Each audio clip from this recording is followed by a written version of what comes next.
Hello, check. Hello, Hello. hello, check. Check, hello, check. Sigit, are you able to hear? Hello, check, check. My testing, check. 1, 2. Hello. Hello. My testing. Check. 1, 2, 3.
Once it's DC, there are 7 resolutions.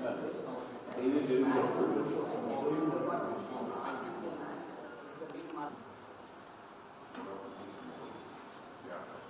There will be around 7 resolutions you have to pick, and pen and papers available at each and every table. And they will announce the resolutions.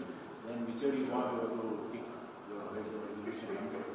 And yes, if you find yes, you want to vote with the names, otherwise no.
You want to check?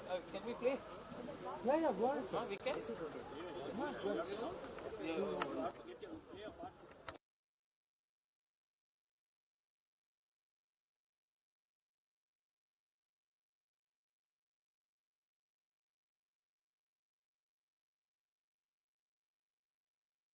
Let's give a big hand. Audio ಗೊತ್ತಿಲ್ಲ audio ಗೊತ್ತಿಲ್ಲ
Rangnath sir. Rangnath sir. Okay, 1 minute. Rangnath sir.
Thank you, Nitin.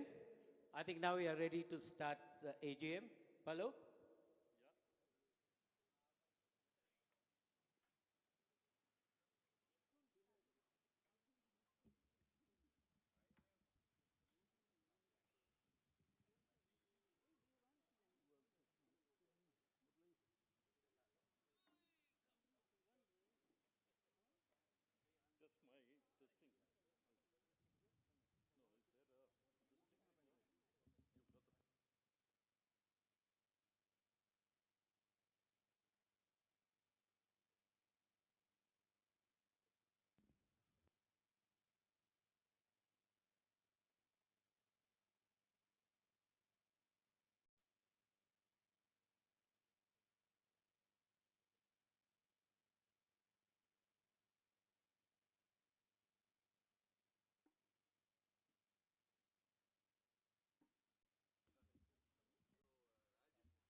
stick to this.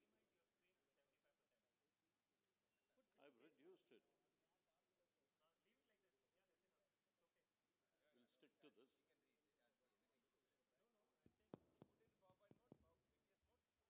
No, then it goes off.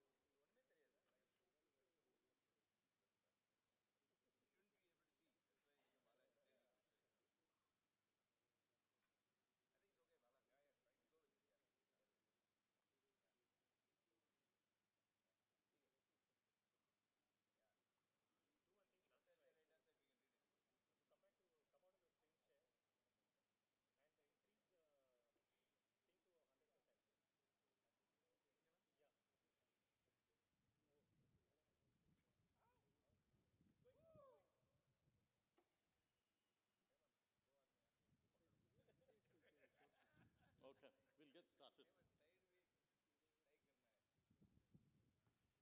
Okay. Hello. Yeah, good evening.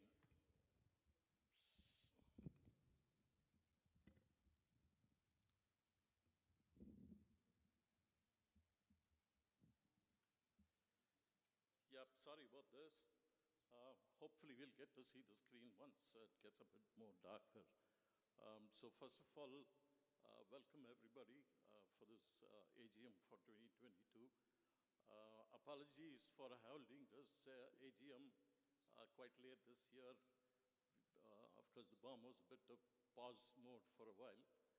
And then it became difficult to sort of reassemble everybody. But then we're on track, and hopefully the next AGM will be very soon as well.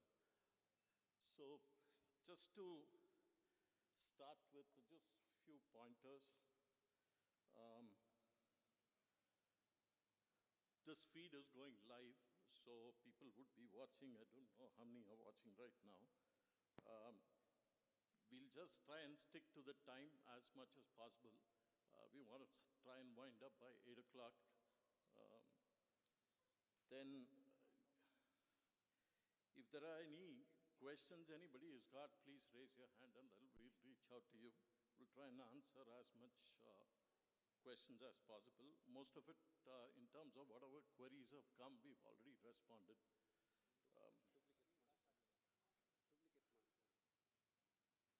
duplicate. Okay, you go, buddy.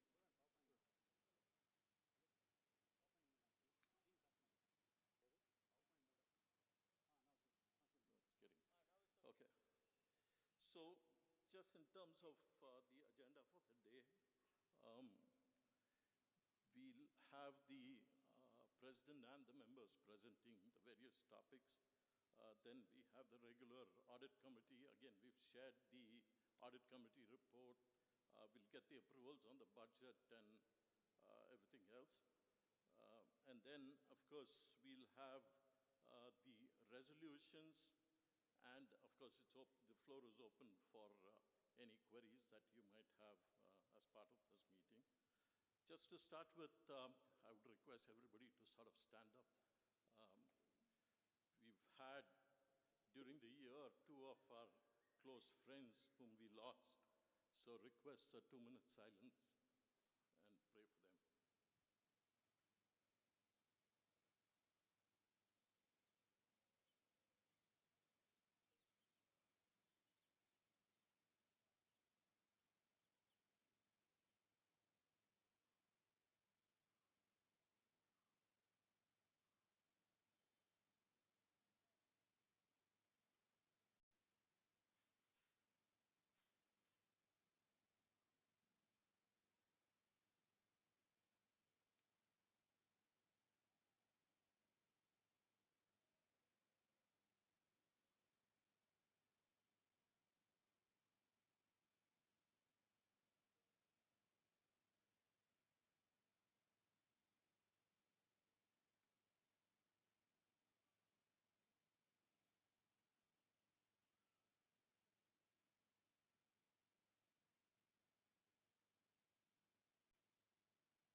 Yep, thank you. Once again, our deepest condolences to the family. We really miss the two of them. To start with, request David to sort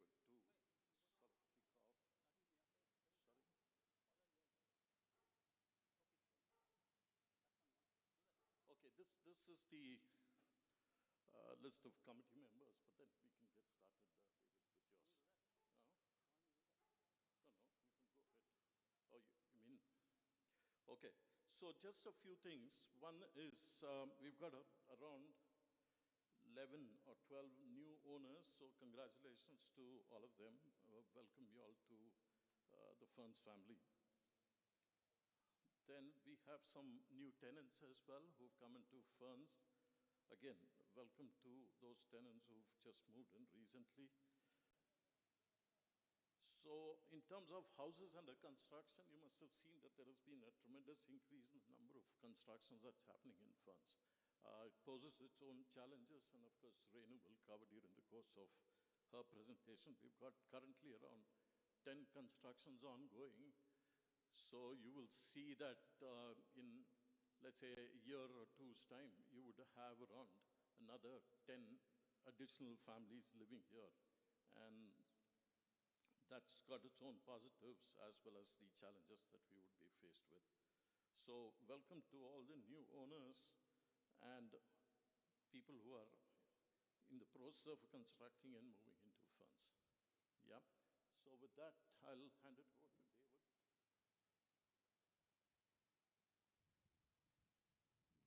Thank you, and a very warm good evening to all of you. I think everybody's been given a time slot, so we'll try and manage within that time slot. So once again, I think we'll start off with remembering one of our BOM members here. Heather was with us. It is worth mentioning that, you know, she was one of our founding members of the BOM. She started the BOM. She was part of the first BOM that was here. Was instrumental actually putting the bylaws of the BOM very, very hard. She was our first secretary as well when the BOM was first in place. So basically all the documentation that came together was constructed by her. And I think even when she was not in the BOM, I think she was very actively participating in getting the library done, in getting the social activities done, in actually getting a group of people to do English training. And finally, I think time had come to reach the hands of God. So I think it is worth remembering Heather at this point of time. She was one of our most valuable contributors as well as our residents around this place. With that, I'll start. So basically, while I read out whatever there is and you can't see, I'll try and, do I get access to this? Which one, tell me? This one. Down, no? Okay. So basically, you might not be able to see, but I'll still read it through. So we are still in good hands as far as the BBMP bylaws and construction regulations are concerned. We are very much within the rules. We have 55% of the total land available for us, which is close to about 110,000 square feet. Out of that, we have 55% is constructed, 45% that is freehold land in the form of civic amenities, roads, on all the other places. So as a community, we are 100% compliant with the law. I think there's very little chance that we can give the government to come and say that you've used up more than what is required. I think that is one good thing. Second thing is that over the last few years, our guidance value has gone up. Guidance value has now gone up to around 5,008 or 5,100 people, 5,100 rupees, sorry, which is a tremendous jump. In the last 3 years, we saw last 3 years around 4,200, 4,100. It's gone progressively up. 4,500, 5,000, reached 5,100 there. And as per And the last information that we had was the selling price has also dramatically jumped. It has gone to around, from confirmed news that we have, our plots are now selling at around 6,000 rupees a square feet. This is a dramatic jump for us. All this goes to state that, you know, the way that we look after our property, the governance that we have, the regulation that we have, and the kind of people that are coming into the community are very responsible citizens. I think that is the best part of it. I think when you have a great community, the bylaws are well protected, they're well recognized, and they're well followed. I think that is a good thing that has happened. As far as the paying up of the property tax and both for the club and the LOM, I think we are fully compliant. I think we do this. We also have appointed Jones, who's one of our residents as well to manage the affairs of the club. Some of the focus areas we will still talk about. I think we still have large tracts of the boundary wall that need to be replaced. I think we are doing it in phases because we want to manage these funds very, very carefully. You will see that many parts of the boundary wall have been reinforced with barbed wires and reconstructed. There are still large tracts of that which we are doing on a stage, on a phased manner. There is also a proposal that we will form a water management committee. This group of people will ensure that the requirements of water as much as we can till the time we get this Kaveri water project coming into our site will be well managed. Whether it is management of bore wells, whether it's management of distribution of water, whether we have to get it through the pipelines, and as a backup we have these tankers that are ready to support us. So I think there is a small presentation on the water management committee, and of course I think one of the focus areas is that we still have very poor footfalls in the club.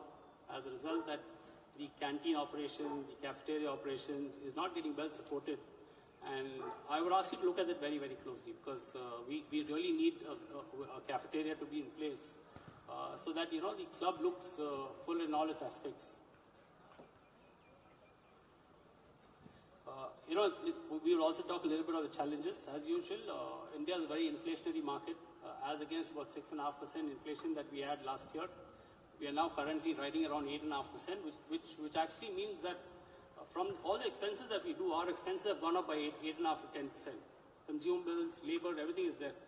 And it will continue because India is on an inflationary trend. Because it will continue, and I think it's important to recognize this, that we need to start paying up. We will come to that later, but it is also good to know that we are incurring expenses, whether it is buying the same cost of same material at higher prices, paying our staff higher salaries through government regulated wages, and of course making sure that we comply with the law in all its passes. We still should be mindful of the fact that we have a case running against us by two very important people who are trying to encroach on our land. One is Ashok Reddy, and second is Boo developers. While we don't see any momentum on the Boo developers, there is very aggressive interaction from the gentleman called Ashok Reddy. I think the layout committee will talk a little more about it. But I think as a community, I think it's extremely important for us to stay united. In whatever case the bomb takes a stand, whether to spend controlled money, whether to take, because the danger is that if we lose, and I hope we will never lose this case, it is in the hands of very, very strong people like Biju and Dr. Suresh. I think, but it's still, we need to be reminded of the fact that danger is lurking on our sides, because the access to the third phase is going to be destructive, and we really don't want our 34 or 35 acres that we currently live on to be encroached, and the layout getting destroyed. So that piece is still very active. We are not talking about Errol at this point in time, but beyond Errol, I think we have a real-time danger in that gentleman trying to push his case and trying to get his piece of land that he's asking for. If you ask about our financial position, I think we have very, very strong hands. I think thanks to all the previous bombs and the current bomb that is managing us, right from the time Balaji is there to where we are standing now, the management of finance has been extremely good. Basically, let me remind you, we are basically gatekeepers to the budgets. The current bomb, if you see all the disturbances that happen within the bomb, it's not because we fight against one another. We never fight. We have no agendas. It's just that everybody is passionate about getting what he wants to do. And then, of course, when we align ourselves after tough discussions, what does happen is that we remind ourselves that, we are responsible to the community because we've been given a budget to run our businesses, whatever it is. So if you see some, discussions that are not happening in the right direction, if you get murmurs, it does not tell you that, we fight against one another. We might have difference of opinion, and I think it's perfectly all right, because the strength of our community lies in its diversity. It's not a democracy where you say 9 wrongs make a right, not at all. Because this group of BOM is actually 12 elected members or 13 elected members. And all of them are experts in their field or contribute in many ways than one. So when we have a tough discussion, there is bound to be some uneasiness, and everybody is trying to do good for the community. Not a single member sitting in the BOM has got his own personal agenda, because there's no money to be made. We have gatekeepers to the budget. The treasurer holds the finances and ensures that whatever we spend, we are responsible to the community. So if you see that today as we speak, over the number of years, we are very, very well positioned at 2.5 crores. It's not easy to have 2.5 crores sitting in the bank, and you have a community like that, that is well taken care of. We have around 2.5 crores sitting in the bank. We have 45 lakhs of collection that is due to us. But if you look at 45 lakhs, it is over about 14 or 15 years. So I think our collections have been dramatically good. I think there is a lot of effort that has gone from the previous bombs to the current bomb. There is not a single member in the bomb today who is not doing more than 110%. Everybody is giving it its best. There might be challenges, some of them not participating. The only challenge that we have is that out of 13 people, we regularly see 6 or 7 people coming to the bomb meeting. But of these 6 or 7, I think they're giving their hearts out. They face a lot of flack. They face a lot of challenges. Unfortunately, we respond with humility. In spite of all these flack that we get, I think our responses have been very measured and very controlled. I think you should appreciate the fact that in spite of all that flack, we still are managing to hold the budgets. If you see the way when Murli presents a budget, we don't overspend. We are well regulated within ourselves, saying that if the community has agreed to sign off on a budget, we are telling ourselves no matter how much we fight, how much we want to spend, there is always a gatekeeper like Murli, all of us who are saying that we keep reminding ourselves that listen, we might have a lot of aspirations, we want to do many things for the club and the layout, but we are still controlled by a budget. So that 2.5 crores is actually telling you a good story. We are in very, very safe hands. Secondly, over the last 3 years, because the bombs, current bomb and the previous bombs have been managing the budgets very, very well and keeping things that are absolutely required to do what is important for the community, we have not asked for a raise for the last 3 years. If you look at it, last we were entitled to a raise in the year 19 or 20. This 21, 22, 23. Last 3 years, we've not come back to the community and said that give us a raise, because I think we are managing inflation very well. We are managing our budgets. I think every little activity that is done is gone through some very tight screening. And all our board members sitting here, they have fully recognized the fact that, this is the money of the community. It's not our money. And we don't spend it the way we want. So we have some very healthy discussions, and what spills out once in a while is because we have some very healthy discussions. And I think that is the spirit of the community. We need to challenge ourselves, but in all humility. I think that is one good thing, that you'll see that the budgets are very well controlled, and that is why we've not come back to you and asked for a raise.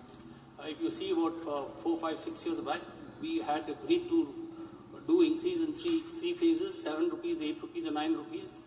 Currently, for the last 3 years, I think with good work with the previous bomb and the bomb previous to that, I think we now come to a position saying that, we can wait for some more time till really there is a need for us. So in our sinking fund, you'll say that you've got 2.5 crores. That should be able to meet our exigencies, for whatever exigencies might be. I think at the end of this discussion, we're going to throw it open to the public to see is that at what stage we want to stop that 2.5 crores, and do we put it back into development? And we want to hear from you people. What do we want to do with that money? Whatever the case may be, I think we listen to you and we'll deliberate on it, and then we come back to you before we try and spend whatever money we want. We're also looking at automation. You'll see a few things that are getting automated. Today, I think there is some demo going on. The reason is that our population that works for us is an aging population, and a population that is all the time getting attrition, which means people work for 5, 6 months and they leave us. They find better jobs because we are not in a position to pay very high salaries. The fact remains that after many, many years, last year, we decided to comply with the laws of the land and made everybody as minimum wages exactly in laws with the land. If you look at previous years, we were not paying this. So last year we took a very conscious call. Of course, we had budgeted it, and then we said that we cannot let our labor down. So we said, let's pay minimum wages, and we are now fully compliant with the law. But that also tells us that our expenses need to be controlled. So keeping that in mind, I think there was a small working committee that looked at what do we automate and how do we optimize our costs. Because what we really intend to do is not come back, hopefully over the next 1 or 2 years, and asking for an increase in monies. We really don't want to do that, because unless all our efforts are exhausted, we still believe that we can do a little bit of automation. Of course, we will receive some feedbacks on whether automation will end up in some staff losing their jobs, but we will come back to the community. I think this is an all-inclusive effort. We don't want to do it in silos and say that, we'll do it and you accept it. I think there is a lot of sensitivity involved. We will recognize those sensitivities and let sure that whatever automation we do is done in good faith. Because at some point of time, we need to automate. We can't let our ladies have 8 hours of sweeping the road. And we strongly believe that that is not producing good output and productivity. At some point of time, automation has to kick in so that we still believe we'll get a mix of people working and machines working for us to get us a better layout and hopefully keep our costs down. The idea is to have a two-pronged effect. While we make progress the way that everybody does, get automation into the field, we really want to keep our costs down. I think that is one of the efforts we want to do.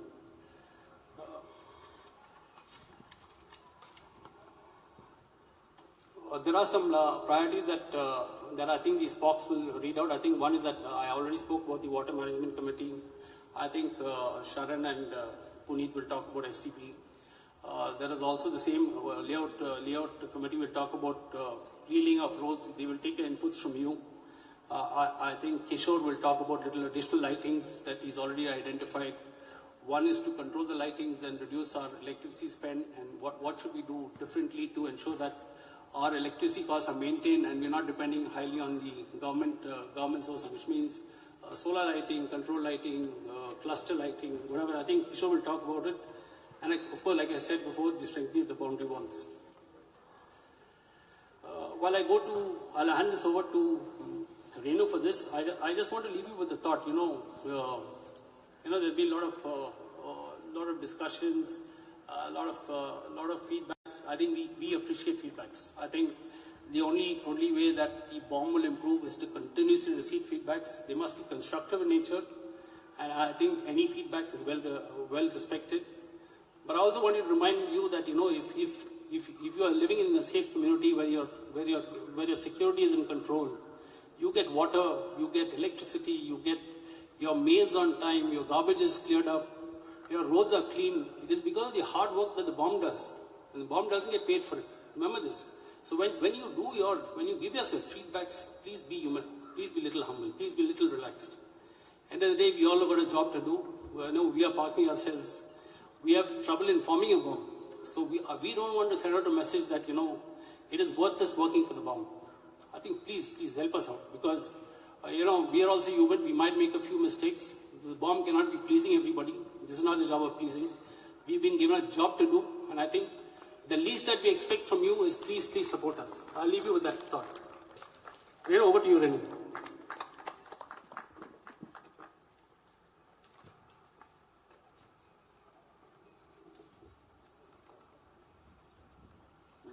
Can I increase this?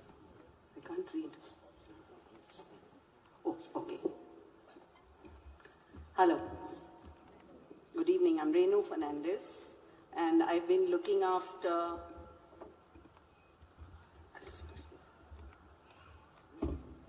just push it a little. I've been looking after construction for Ferns during this last stretch. And I'd like to say that I have a subcommittee comprising of Surya Karyappa initially, with this right through, and of course REM Raviraj, through whom all queries, all pushes go to before he passes it on to me. So thanks, all of you.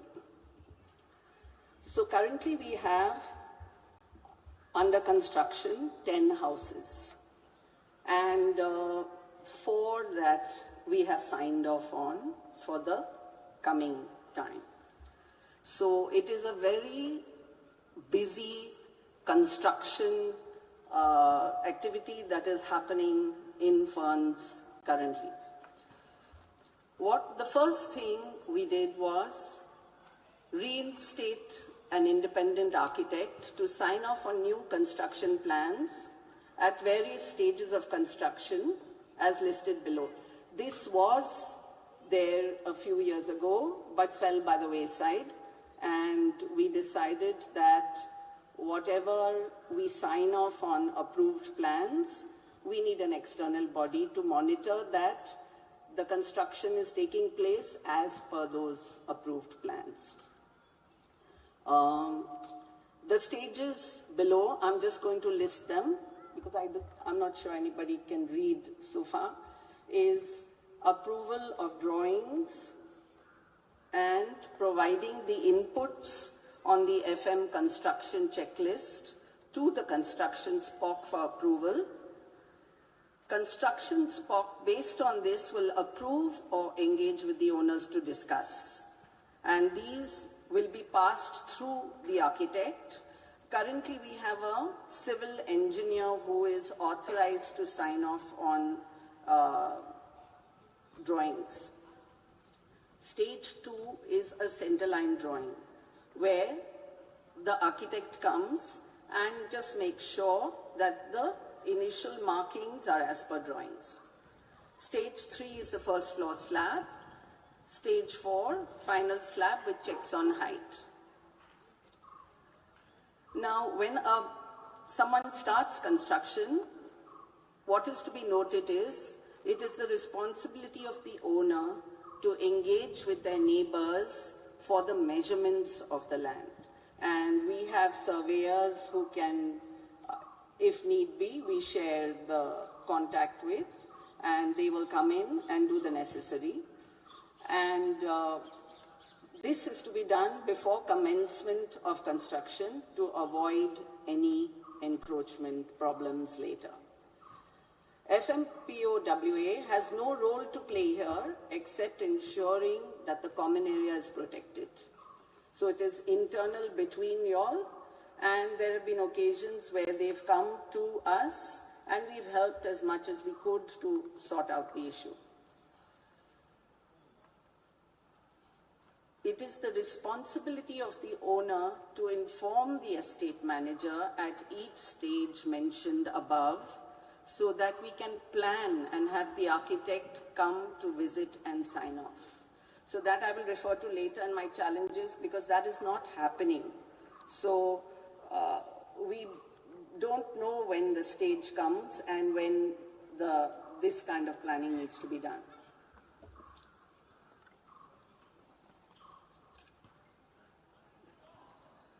So when I came on, we have been working with a construction FAR guideline for the last 8 years that I know of. I have not seen records to see how much further the same checklists have been going on. And in those checklists, the FAR was one, which Ferns, so we have our own bylaws here, which are the Ferns. When we all buy into this community, we agreed to abide by the Ferns construction laws. And while there is BBMP, the reason we've all bought into this green space is that we want to protect the green space and not build edge to edge and have that sanctity going forward. 100 houses today, practically 50% has been built up, and 50% very speedily is being bought and the process of building starting. So we are trying our hardest to protect the green cover. That is the pride of Ferns. So when I came in, the FAR was 1. And we retained it at the 1, but since there was a pushback from people, we have incorporated a 25% on the second floor. So we have a 50% as a ground cover, a 50% on the first floor, which is the one that it always was. And to encourage people to leave that ground cover, and since in any case they wanted to go to the second floor, we have allowed the 25% on the second floor. And of course the basement and the parking, the basement parking continues at 50%. So if anybody has any questions on that, because generally the first floor always is a mirror of the ground. So that is the 50 and 50, which is the one, and 25% on the second floor level. So we've revised the forms from the beginning of this term. The setbacks we have set out in with this 50 is the front at 12%, the back at 8%, the left at 12, and the right at 12%. So just to give you an idea, if your width is 50 feet, you would need to leave a 6 foot. 12% is 6 feet on the sides, and 6 feet at the front as a minimum, and 8% at the back, which is 4 feet. So corner sites follow the same setback rules. As a green conscious plot owner, please, when you are building, adhere to the setbacks as per plot owner manual. This allows less trees to be cut while we encourage you to plant some more. Down?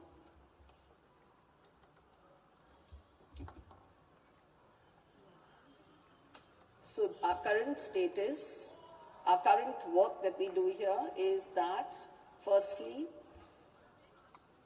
when someone buys into Ferns, the BOM construction SPOC engages with the owner well before the start of planning the construction, because we find it's important that they know what we're looking for before they go to an architect and then are requested to move something after the plans are made. So they engage with the owner well before start of construction to explain the FM construction guidelines. This has been well received and appreciated by the owners. I'd like to say almost 100% of the new people that are constructing, I have not had to even nudge their plans. They are already in compliance of the 1 FAR, which is the 50% ground cover. So a big thank you to the new people that they have understood the fabric of what Ferns is looking for. The key construction rules to be followed: working hours are from 9 a.m. to 6 p.m. The list of workers who will be coming to the site needs to be sent to the estate manager so that the security can manage their entry and exit.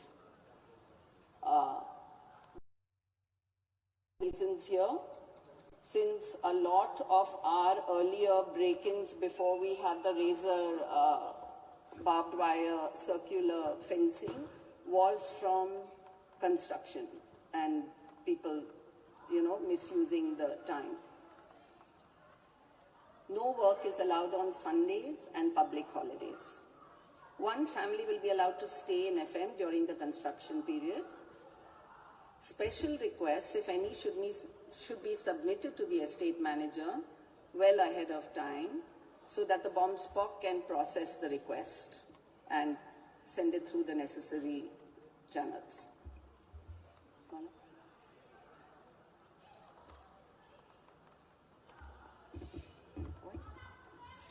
Now, I'm going to just touch on a few of the challenges the construction committee is facing. With high construction activity in FM, we request all plot owners to adhere to the construction guidelines strictly, especially the timings, because if you have your concrete mixer coming in, I can understand you all have issues. There'll be a stop by a checkpost somewhere, a delay happens. But invariably, every week or every couple of weeks, there are calls coming to me saying, why is this activity going beyond 6? So if you all can plan a little better, understanding the amount of construction that is happening and going to happen even further, that would be very helpful. The biggest challenge I think we are facing is that the new construction owners are not intimating the estate manager on the stages of construction, which require the architect's visit and sign off. So while we have an architect sitting, none of us can micromanage the construction levels. And if we are told well in advance that the sign off, you're ready for the first floor slab, the architect will be told he has to be given advance warning, and it'll be planned. And this is to ensure that whatever we are signing off on is what is being built, because that is another way of ensuring that we have our green cover.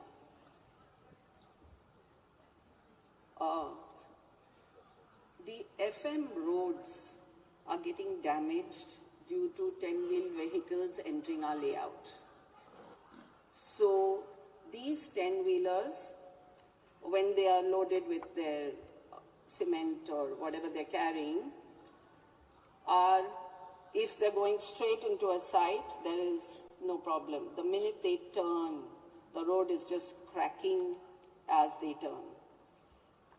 Hence, a resolution is being proposed to stop these vehicles entering FM. This restriction is in no way will impact the construction activity. This is tabled purely to protect our roads and safety of residents and visitors.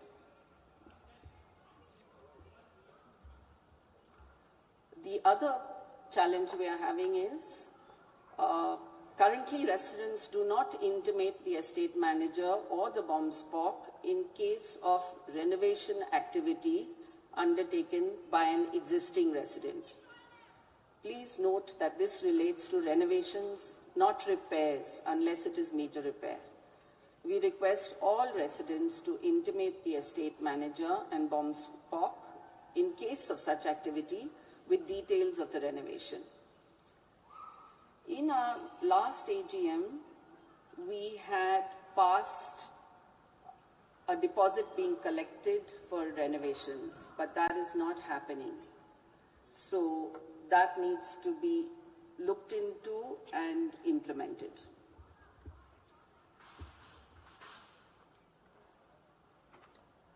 Our proposed activities are marking of FM footpaths so that common areas are clearly identified.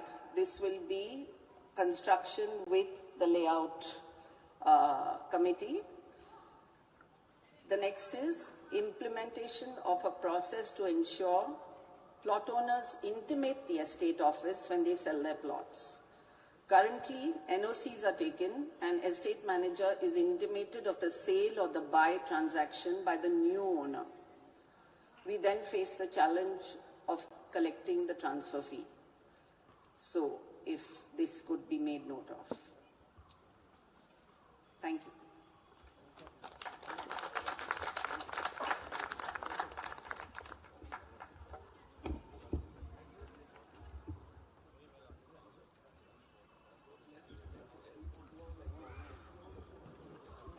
Just to add to what Renu just said, it's one of the most challenging portfolios that she's handling.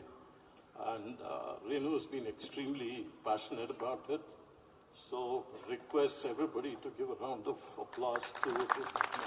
She does a fantastic job of doing it.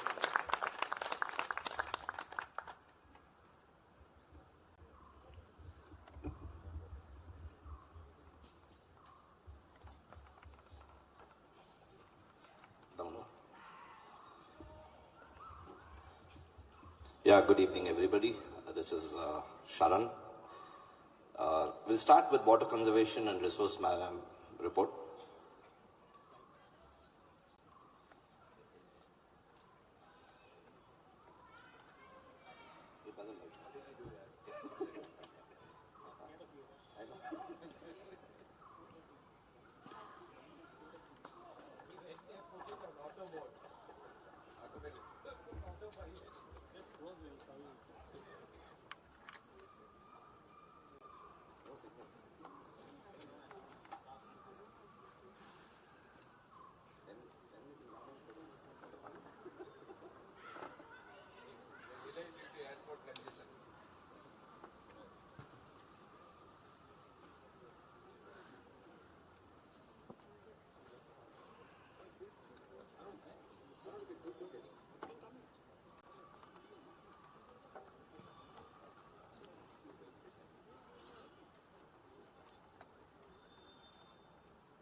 Okay, so to take it from there. So Arun and myself have been sort of managing the water conservation for the last few months. But I'll just go through a few things because like how David and the rest said, we are planning to form a water committee which will eventually take over these roles. So just to cover the status of new and recharge borewells, the borewell near 146, that was I think dug about a year back, if I'm not wrong. That was activated. So slotted pipes were installed because we were worried about a collapse of the wall. And the pump was installed and functional. As a matter of fact, that bore is now giving us the maximum amount of water. And the borewells near 128 and also here 162 are functional. So we have 3 functional borewells, out of which 2 are giving us good yields, which is why we've been able to supply most houses without any disruptions.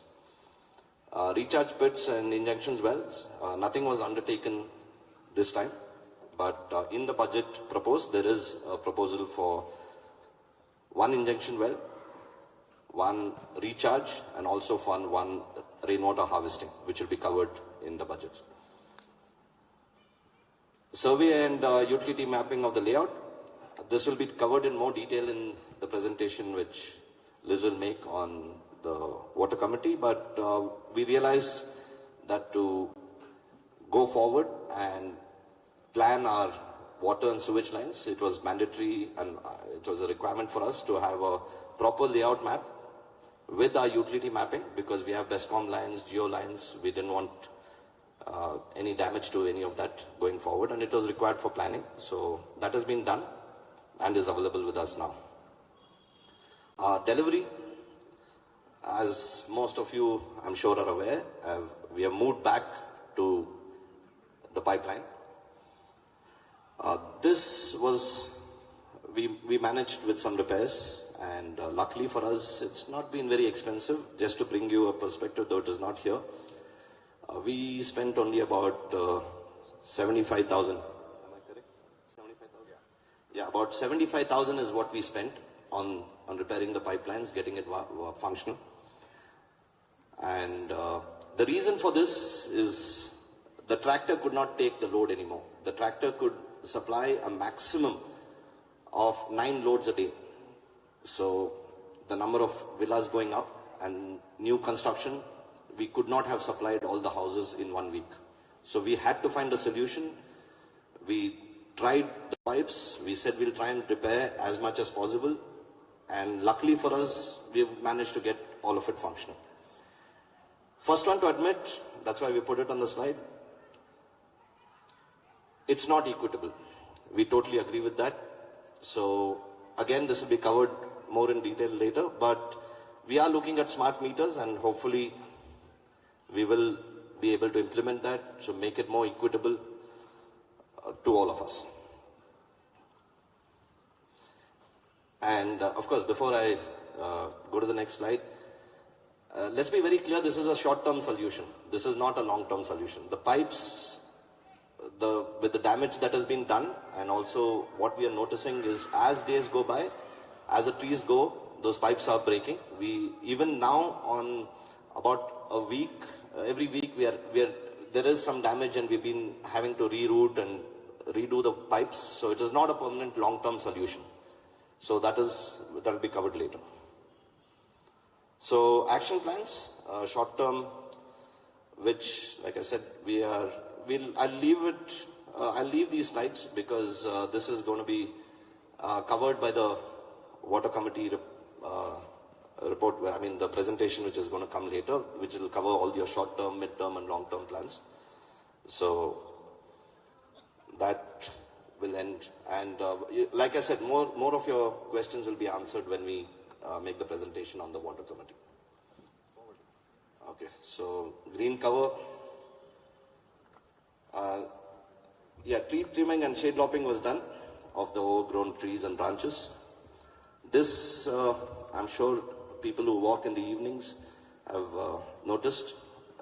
It has improved the light spread of all our street lights. That's been a good outcome. And yes, there was a lot of apprehension, lot of pushback, but truly the trees have started growing back again, and it's still green. We are, I'm not saying that it's a perfect world, but it was done, what was necessary was done, and we are back to how the green cover was. Going further, the recommendations from us would be the existing teak and silver oak trees to be pruned and kept at manageable heights. We have had damage. I'm sure some of the older residents here will remember the damages that some of the houses have had. And the silver oak especially is reaching the end of life. So they're not strong anymore. Eventually they are going to give and fall down. So we recommend at least keep it at manageable heights. We will help in whatever way we can from the layout, but at least the ones within your premises, we recommend that you take help and keep it at manageable heights. And also shade lopping, what we did was after a period of about 6 years. Yeah, after about 6 years.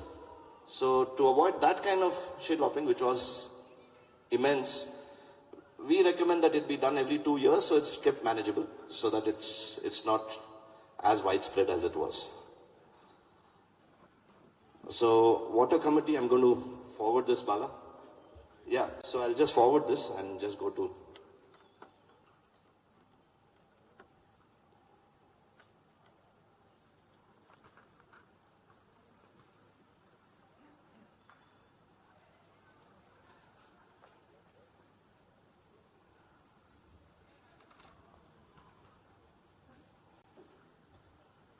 Okay, layout maintenance is actually Puneet and myself. So we have a subcommittee there also. So, okay. So Puneet and myself, we have Arun, we have Vidya and Santosh in the subcommittee. And before I start, like how Renu said, the estate manager and also our supervisor, Mrinal, who's not here today, has been, and the layout staff have been most helpful. What you're seeing today is their combined efforts. So maintenance activities, we continued with the processes that were already laid out by the previous bombs about clearing the plots and all that. But only thing is we rationalized it a little bit and improved it in some areas. We are lucky that way, that by doing that, and also thanks to more construction, we are able to clear most of the plots at a much faster rate. So we don't have to repeat it or let overgrowth happen. So I think it's maintained at good condition. Painting of the compound walls is being undertaken. We have finished more than 70%, or have we finished? Yeah, about 70 or more than 70%. I'm sure most of you will notice that the whitewash of the walls is being carried out.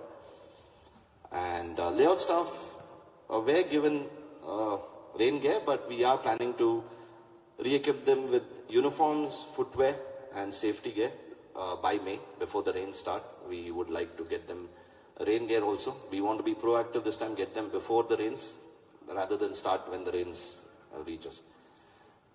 And one round of termite treatment was completed, and we have organized annual staff lunches at the clubhouse.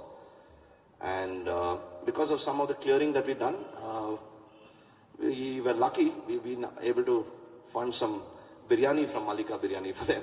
So they've had, I think, 2 or 3 rounds of biryani. The day trip which we always organize for our staff was not done this year. But we are considering the same. Hopefully we'll get it done by the end of summer. Securing our community.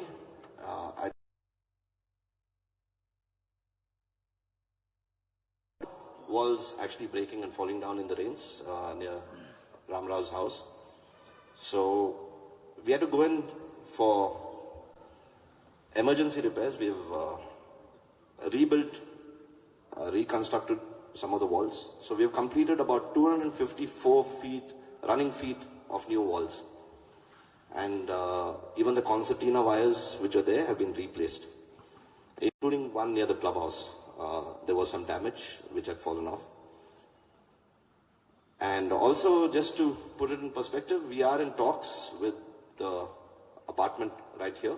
So hopefully, because we are not very happy with the wall there, but we are waiting because we need their permission before we can bring down that wall and sort it out. But I think we are having a conversation about that. Improving quality of life. Let me start. It is not in the slide, but David did bring it up. We started off by getting all our staff to minimum wages, to the government recommended minimum wages. And there is no difference now. Both the male staff and the female staff are paid the same, because that's the work they do is, so they're paid the minimum wages. So it's not just a regulatory compliance, but there was a little bit of mismatch. So we decided to put a stop to that and get everybody on the same line. So one of the things that we did is for the layout staff, they stay, I'm sure most of you know where they stay, right behind the security cabin. They didn't have a washing area, so that was a big problem. So we got that made. The staff accommodation has been whitewashed. The roof tiles have been repaired because there were some breakages and have been painted. And to help them and make life easier for everybody, we have introduced the EV for waste collection. I'm sure most of you have noticed.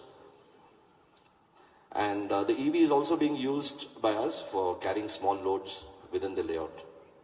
We used to use the tricycle earlier, so now we use the EV, helpful for all of us. We have a wood shredder machine which was kept outside, so because it was out in the open, it was rarely used. So a shed has been made for that, so we can use the shredder more often or as required. And we have upgraded and renovated the store which is at the corner of the parking lot.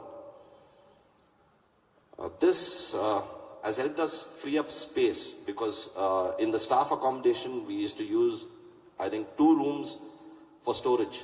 So by improving the store at the car park, we have managed to free up 2 rooms for staff accommodation. So we've been able to allot that.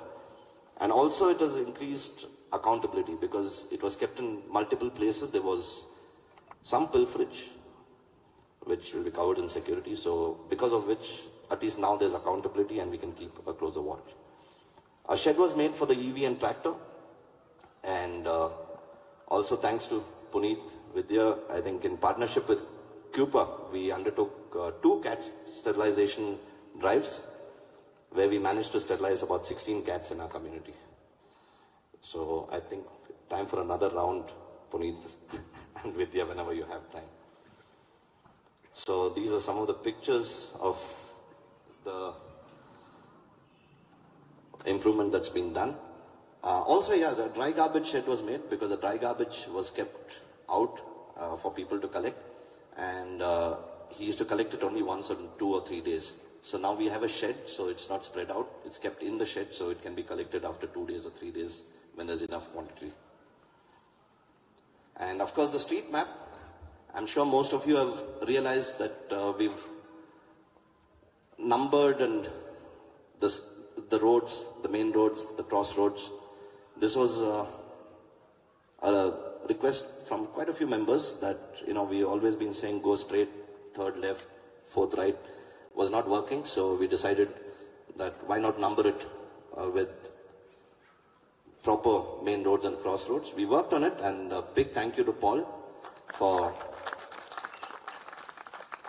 helping us with the designing and also the color scheme and things like that was all Paul's doing.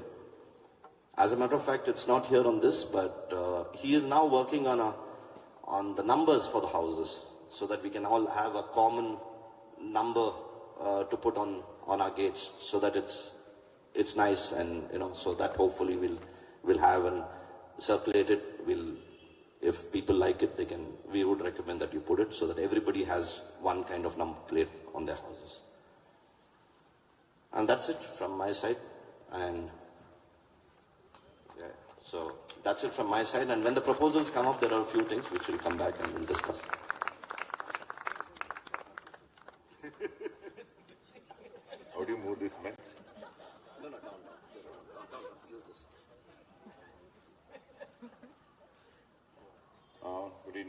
and gentlemen. So from the security, we have established a strong perimeter security agency, continuing safe agency considering replacement, robust process for entry-exit through main gate. Process was strengthened and are being reviewed as we find the security is becoming a bit lax. Surveillance cameras at strategic locations. This is a plan which we want to put forward. Improve gate process, SOP review, strengthen implementation, also considering change of agency. I think from security side, that's about it. Any recommendations from you all?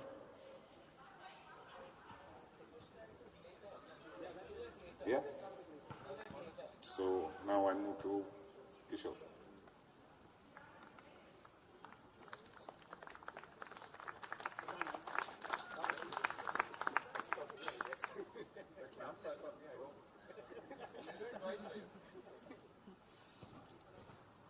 Good evening all.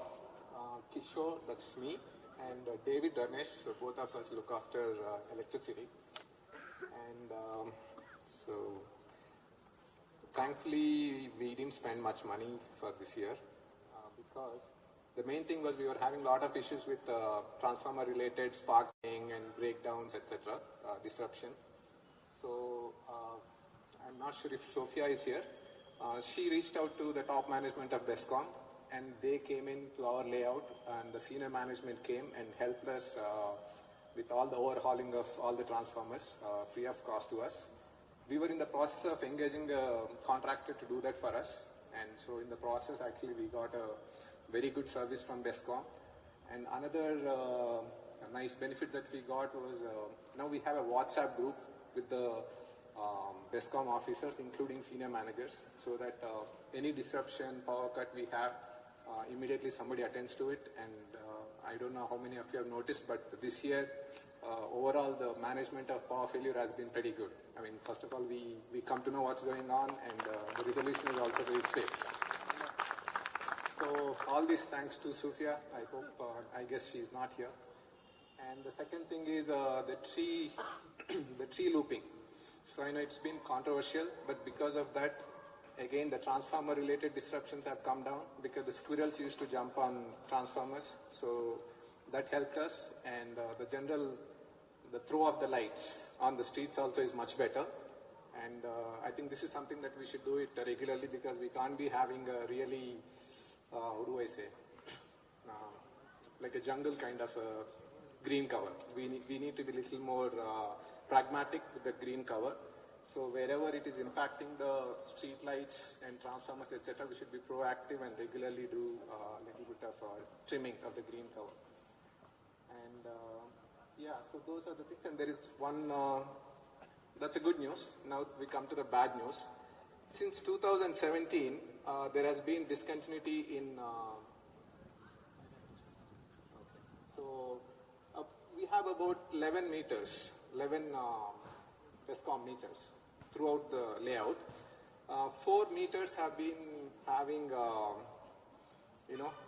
billing issues. In 2017, some meters stopped receiving bills, and it's an oversight on our part, which we did not follow up. It kind of slipped through the cracks. And then in 2021, we started, so it happened over a period of time, but the starting period is around 2017. And then in 2019, we started receiving bills for these meters. And the bill amount was, I don't know how they have calculated, but it was, it's huge. It's huge. So, not sure how many of you can see the numbers here, but so we have 2 meters currently at 11 lakhs and 12 lakhs, and there are another 2 meters at 3 lakhs and 1.3 lakhs. So this is the current billing and outstanding dues, and out of which we believe, based on we have gone back to 2017 and pulled up all the bills, and then we believe that 2 meters, which are like the big amounts, 11 lakhs and 12 lakhs, should have been 4 plus 4. So instead of 23 lakhs, it should have been approximately 8 lakhs or so. So that's our stand. And I don't know how many of you understand Kafka thing, which is basically we have been trying to work with the BESCOM guys, and they are very elusive. And yeah, so I think since the last 3 years, we have been, first I think, the guys who come here to check the meters and issue the bills, they said we'll take care of it, don't worry, and so on. And they are all like known to our estate staff. So we trusted that they will revise, but that didn't happen. Then we started engaging contractors, that BESCOM licensed contractors to work, because they know all the staff here. So we try to engage them and see if we can go through the right channels to get this addressed. Now, we reached a point where we said we'll pay this under protest. And the good news is that there is no interest or penalty being accumulated.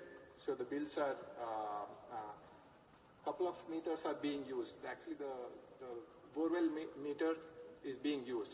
So some of the usage is, so meter 3, the amount is increasing because we are using it for the borewell. The remaining 3 meters are more or less stuck at that same amount. So we are not paying any penalty or interest because of the delay in payment. And we have been advised that if we pay under protest, recovery would be very difficult. Getting that money back would be very difficult. So we had the audit committee of BESCOM guys. We met the last week. They came here. Finally, the appointment worked out. Actually, they gave us a couple of appointments. We showed up. They didn't show up. But last time we met. And this Tuesday, Bala and I are going to the Banaswadi BESCOM office to sit with them, and it looks optimistic. So they are, yeah, we are hoping that they will give us a good resolution. But that's update on this. So if there are any questions towards the end of the meeting, we can take these questions. One comment here. Sure. You just look at because it may not be visible to you all, but the third meter, for example, our average billing in the past was around 1,000. And when they hit us with the bill, their average billing was 45,000. So we took up these 2 meters wherein their average billing has been far higher than either the past average or the future average. And that is what we explained to the AE who came here. So he's now escalated it to somebody internally and has set up a meeting. So we hope to resolve those 2 meters. Our hope is that we will be able to get to the mysterious account statement of our meter, so that they can see what is the past history, and then we will have a very good opportunity to dispute. Because right now what's happening is how they have come up with the projection or the average of 45,000 etc. per month. They are not able to justify, and that's been escalated, and so I think it's currently with the accounts department, and this Tuesday we are visiting. So we are, just to summarize, the delay is not costing us any interest or penalty. So the amount is pretty much what we, so there is no penalty because of the delay, and we are hoping that by meeting them we'll be able to get a resolution on this. So that's about the meter part. But yeah, so that's about the electricity part. And very routine maintenance. Some bulbs, whenever they fail, they replace. And other than that, we are not forcing any major investment. Our generator also doesn't get used much because our, I think the overall infrastructure in the outskirts of Bangalore is improving. So India is shining. So our layout will also shine. So,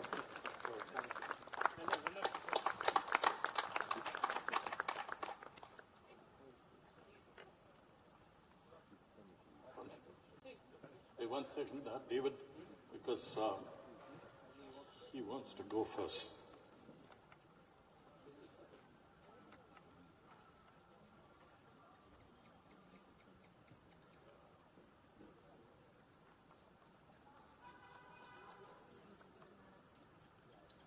Okay, thanks, Vara.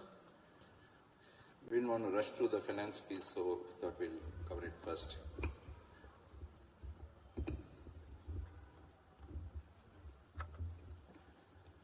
Okay, good evening, everyone.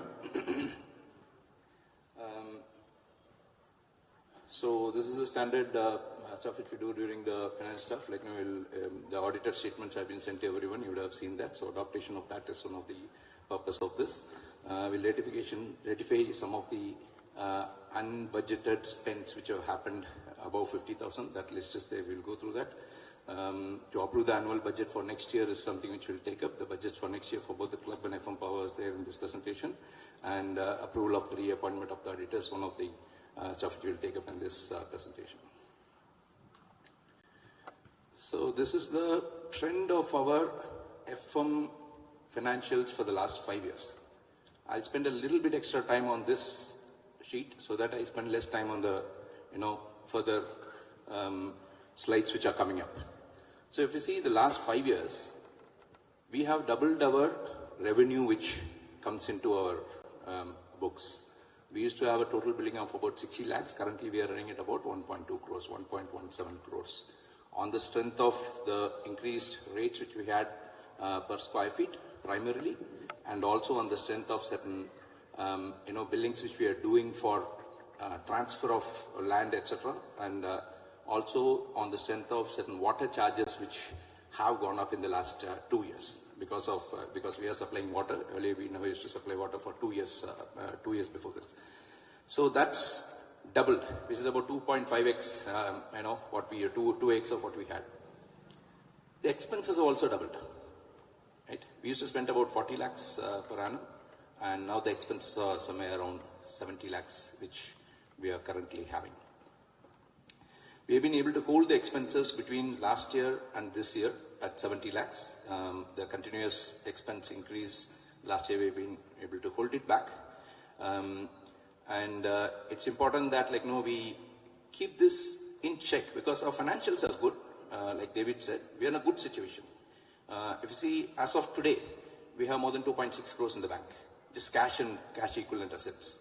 As of last year end, we had about I think it's here, about 2.19 crore is what we had in the bank balance. But we need to be aware that we have to spend a lot of money in the coming years for infrastructure related activities, be it relaying our roads, doing STP or water distribution, etc., which are large cost projects. So while this money is there, we need to keep in mind part of this money will get used in the next 3 years, 4 years for some of these activities.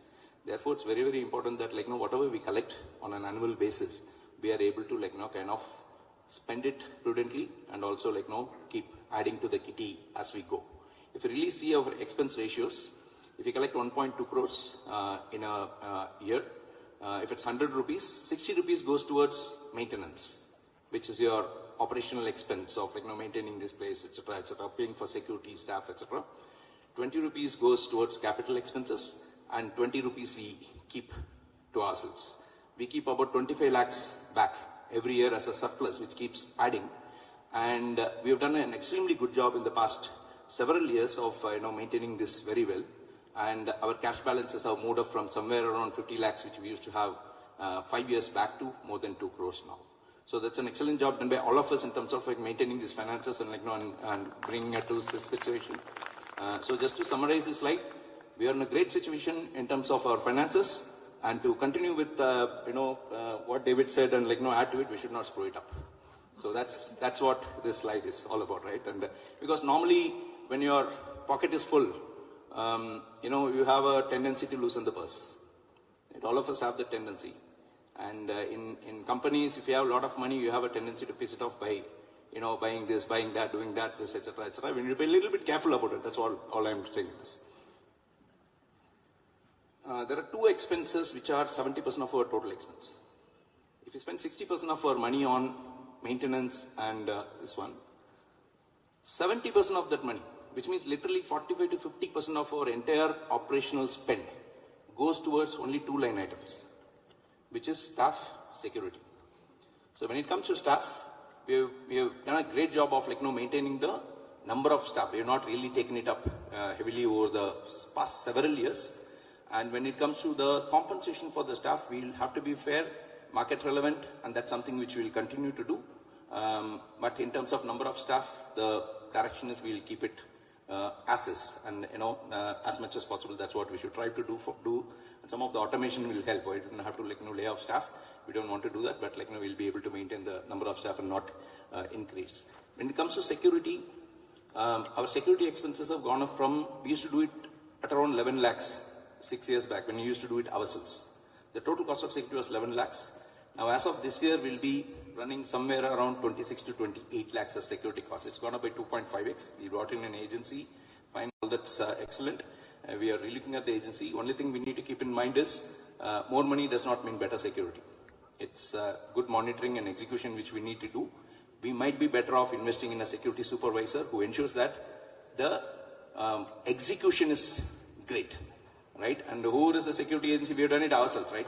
So as long as the execution is great, I think we don't have to necessarily spend multiple times of this money to get a good security, right? And our perimeters are also much well secured now. It's primarily 80% of the job is maintaining the gate very well, and doing the rounds to ensure things are fine. So having said this, I'll run faster through some of the other slides. Bala, one slide is missing.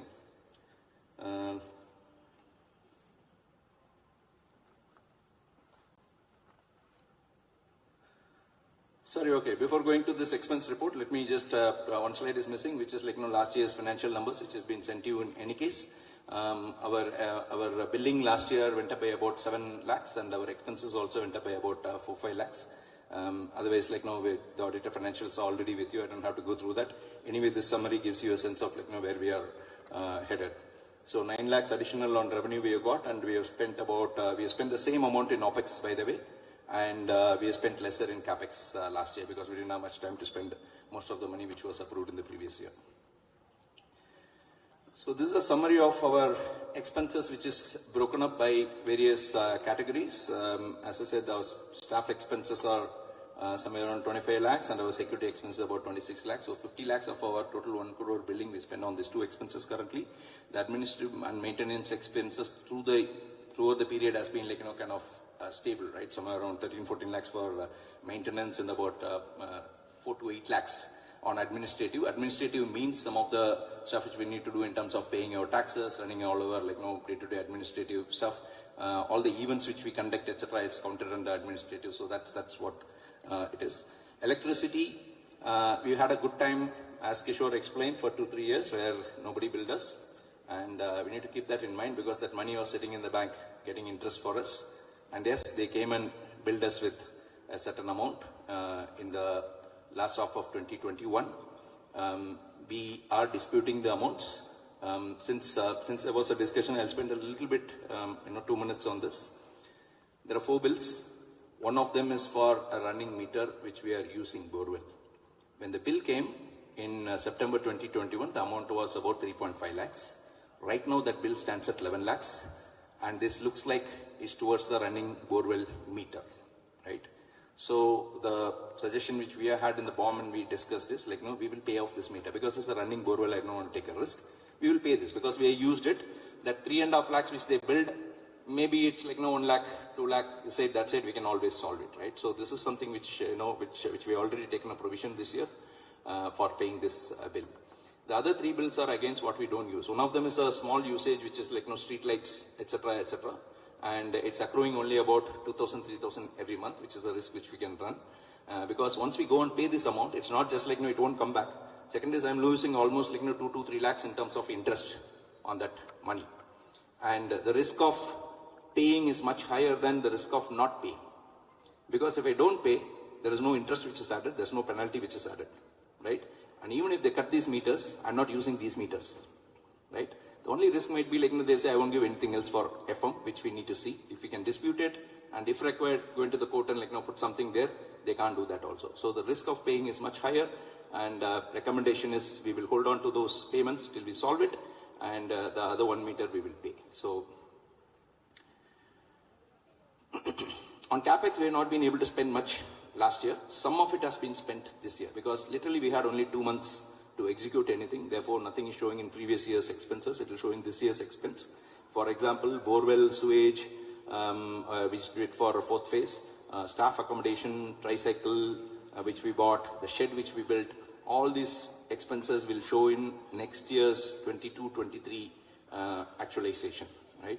The actual amount which we have spent last year and capitalized was the barbed wire, which was the previous year's spend, which was actually paid out last year, the barbed wire and compound wall.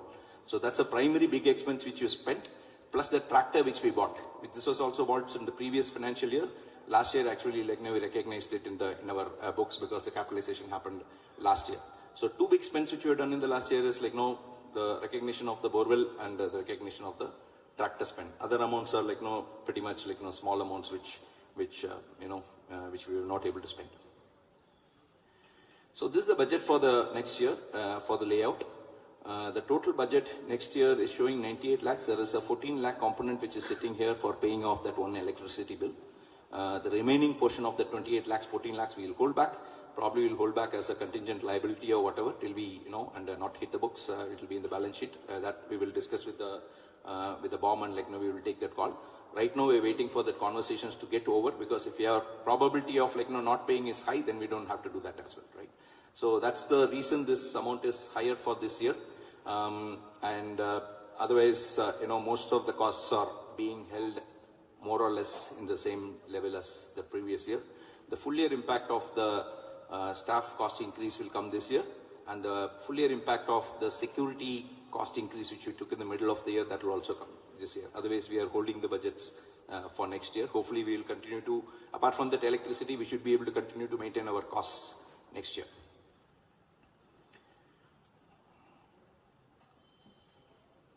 Okay, when it comes to club, a very similar story. Club, we have always been running hand to mouth. We used to collect 20 lakhs and the actual expenses used to be 17, 18 lakhs and we didn't have any money to put into, any infrastructural development, etc., etc. And the last 3 years, when the amounts have gone up, we are collecting 30 lakhs now. Which means if I maintain my operational cost between 20, 22 lakhs, which is what is happening currently, we should have about 10 lakhs to spend on, any kind of infrastructural development or repair works, etc., or maintaining the building, etc. That's what is the equation for the club. The good news is we have not and probably have not been able to spend on some of the additional infrastructural budgets we gave last year because of lack of time, various reasons, etc. And better collections because a lot of plots are moving hands and people are paying that money. So our cash balance last year end was somewhere around 27 lakhs, but right now we are sitting on about 40-45 lakhs of cash which is there, which means unlike last AGM when we had a lot of conversation on where is the money going to come for doing the work, we do have the money to do some of the budget expenses which I am going to talk about. So club finances are good. Again, a lot of money is there, so we need to be very, very careful how we are using that money. This is again the operating expense on this. Primary cost of what we spend on club is staff, followed by the swimming pool. So these are the two main expenses we need to keep in mind for the club.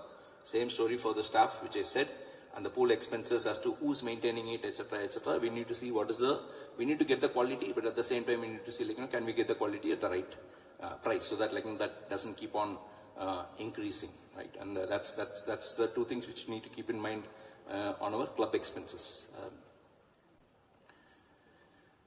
Capex, again, as I said, we spent nothing last year. We could not, and even this year we did not spend that money which was approved earlier for us. There wasn't much time to execute. There are two things which we spent money on last year. One is some of the swimming pool renovation costs which was initiated earlier that came to us last year. That's an amount which you are saying which was budgeted 2 years back. That's something which is recognized now. And the second cost which we took as as without a budget, and we had discussed in the BOM and we anyway putting it up for ratification, is we have done up the children's park and it's come out very well, and and that's something which we spent money on.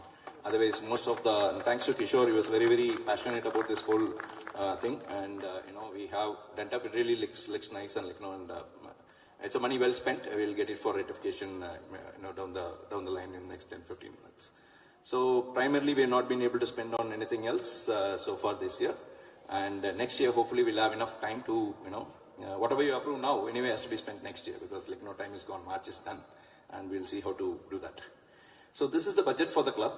Primarily, the big ticket items, which toilet renovation is a must, which is something like, which was taken as a, as a high priority, which needs to be done in terms of capex. There is a budget for electrical fittings, which we need to do because some of these wires which have been put up, is a little bit of a hazard in some areas. So there's some work which has happened, we need to do it up completely in terms of, wiring this place. Again, furniture and fixture, upgrade our kitchen, all of that.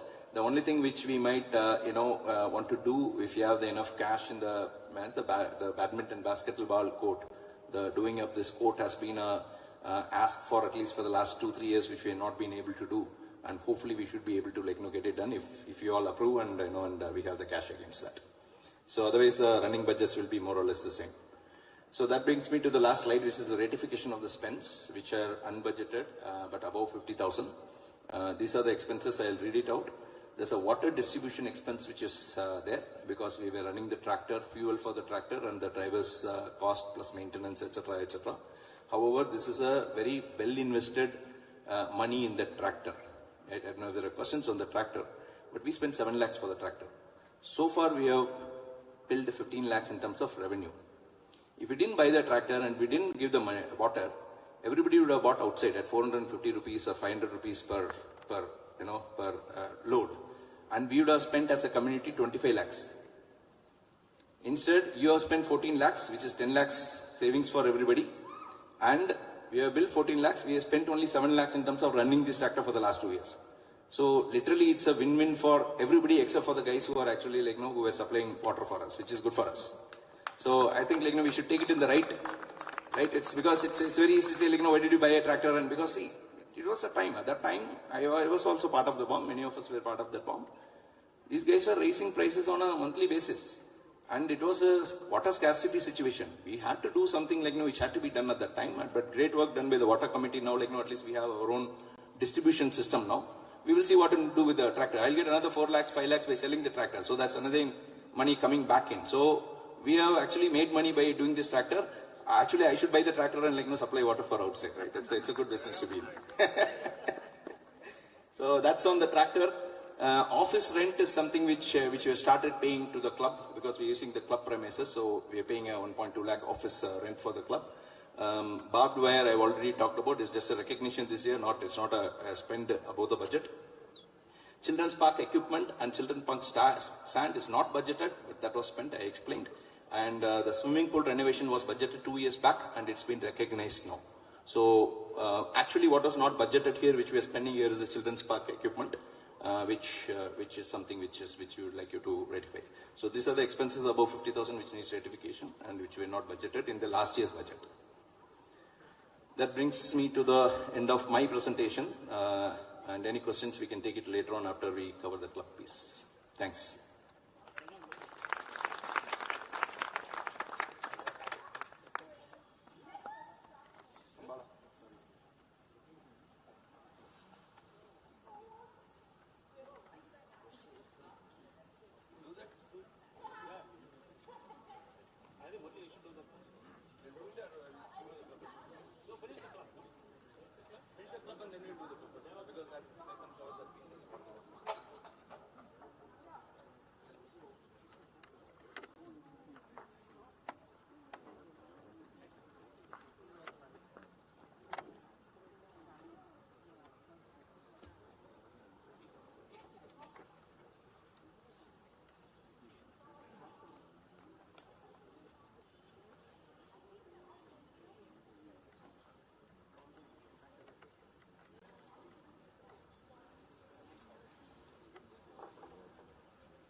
Interesting, yeah. Hi. Good evening, Ferninians. Looks like we are in Adani AGM, also serious. Any idea what's the RCB score? Because I'm pretty keen on that.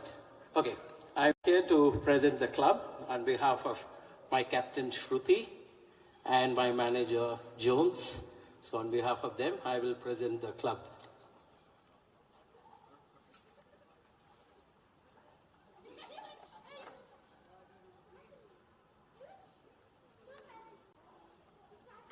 Okay, the team is, I said, Shruti and myself are heading the club committee, and we do have a club committee. I'll go through the club committee later.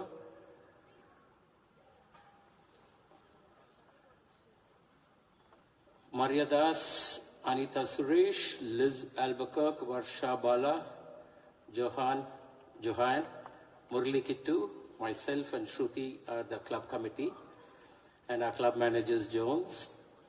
The FM club operates for its members and guests. Kids committee formed with participation from the resident kids under the guidance of Kishore. Relaunch of the club cafe operated by Looney due to poor footfall and hence closed by end of February.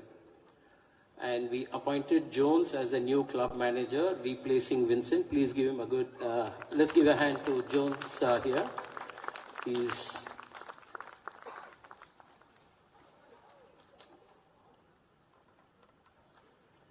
Balu, how do you come to the photographs? Okay. Okay. The celebrations that the club has had is we had the Republic Day,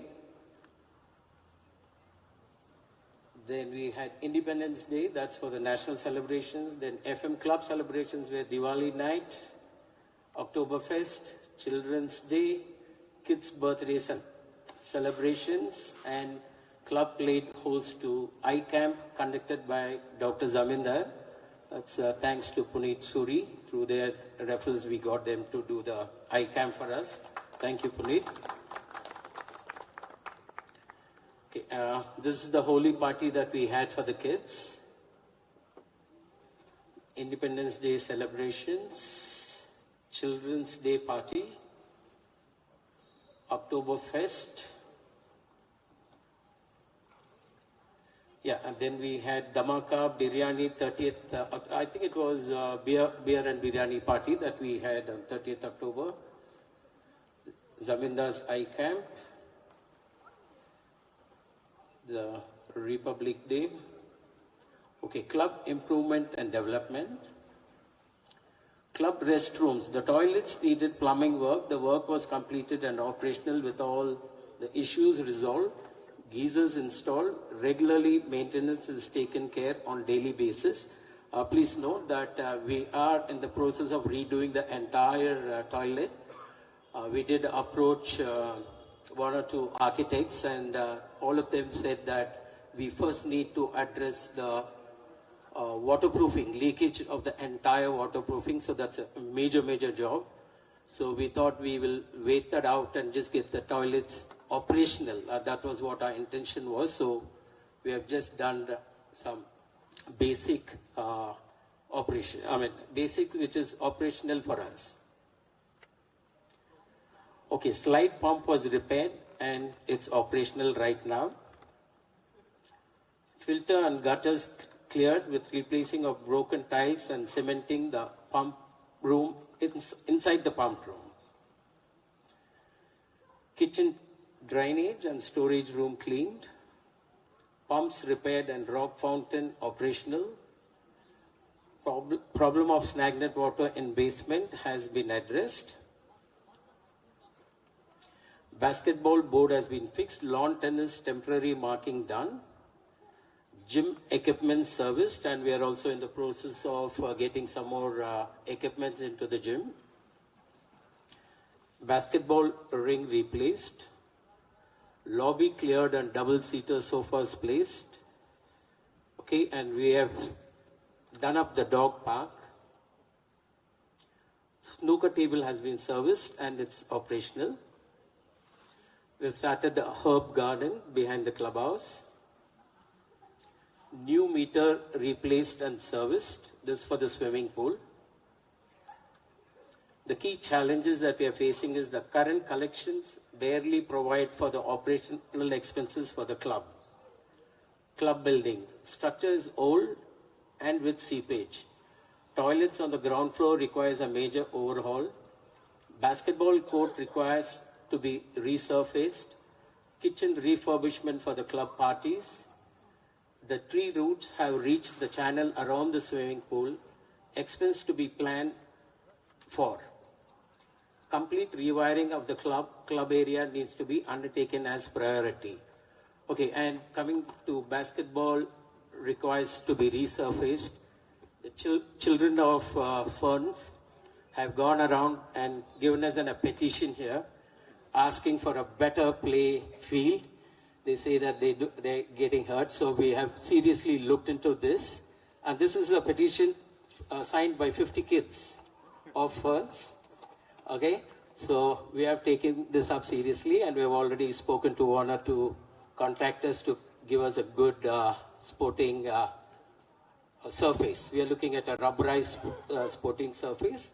We will come back later with more details on that. But we will definitely look into it, especially when the petition has come from the children.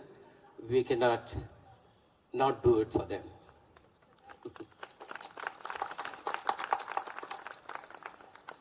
Okay, new projects.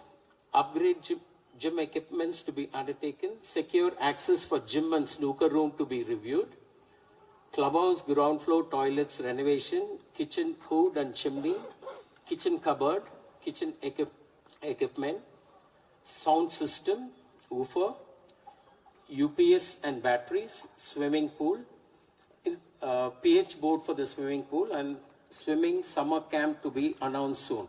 Yeah, we will be having some summer camps for the children, thanks to Jones. He has already gotten a swimming coach who will be giving us the details, and we will be sharing that shortly with you all. And Jones is also going to run some summer camps for the kids of Fonanians and their friends. Kids Committee. Kishore? Okay. BOM has taken an initiative to create a dedicated portfolio member to look after the interests of the children of our community. And we do have a children committee as well, consisting of kids of Ferns. Children's Park has been renovated with new equipment, fresh sand, better lighting, and overall cleanup. Organize fun-filled parties for kids to coincide with the celebration of Holi, Children's Day, etc. We also celebrate the birthdays of children during these parties. There is a petition, like I said, is from the children to have a better sporting floor or arena. So we are looking into that.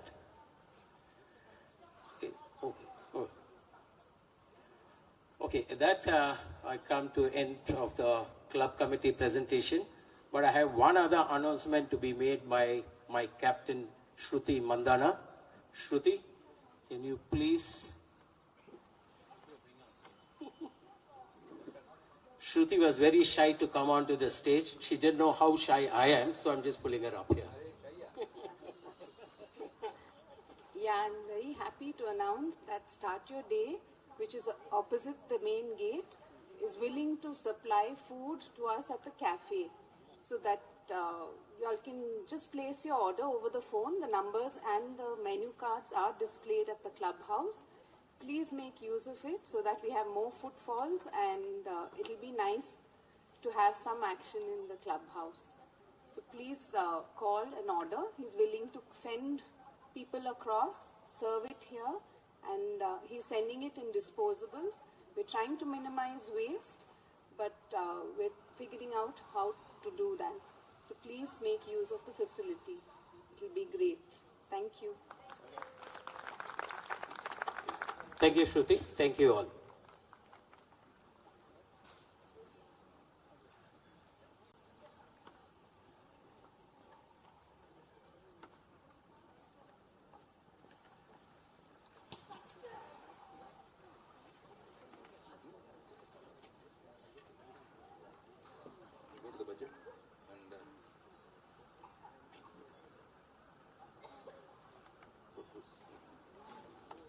So we'll get the resolutions passed for the following items. One is passing this year's audited budgets for the last year, and two is the club budgets, and third is our FMPOWA budget for next year.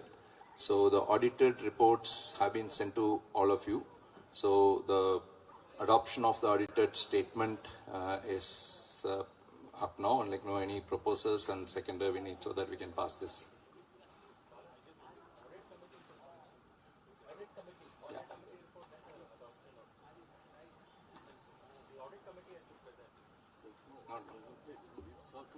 Yeah, it's not there.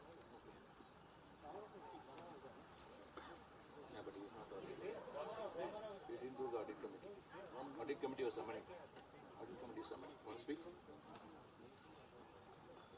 No, Ramani was audit committee. He's on first. Not me.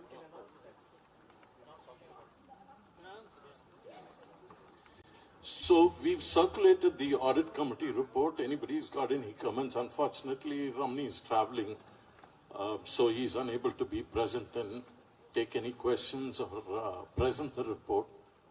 But if anybody's got any questions, we've got Ram Narayan who will be able to respond. If not, we go ahead with these three items that Murli can share. Yeah, the budgets, the audited financials for last year's, one person need to propose, and Ramarao is the proposer, and somebody has to second. Ashok is, Ashok, right? I can see in the documents, yeah. Ashok is the seconder, so Bala, that's for, so for the next year's budget, sorry? Arvind, no, behind you Ashok was showing his hand, we thought. Oh, okay, Eden is there, okay. Eden and Arvind, seconder, thirder, fourther, we'll take all. So Bala, that's Eden. Okay. Bala whispered in my, ear saying, looks like Ashok, so I said Ashok. ICAM, another ICAM. Okay, I'll go to this year's budget for FMPOWA first, and if there are any points on this we can discuss and we can...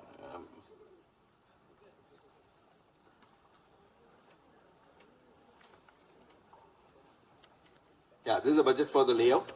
The table you see is for the capital expenditure, and the table you see on the right hand side is operational expenditure. Operational expenditure is more or less what we have continued to spend, except what I explained, that electricity bill of additional 12-13 lakhs which has been built into it, and the left hand side is the capital expenditure which we want to do in terms of infrastructure development. Everybody is able to read that, or should I read out? Can't read? Okay, so I am reading out the capital expenditure piece. Sweeping machine 9 lakhs, compound wall 6 lakhs. This will be requirement for some of the old parts which are crumbling. We might have to rebuild that. Water injection well 5 lakhs. Rainwater harvesting 3,50,000. Direct recharge to the main borewell 3 lakhs. Lights and fixtures 2 lakhs. CCTV for security 2 lakhs. Assets less than 5,000 will be about 20,000, and the total asset budget presented is 30 lakhs for this year.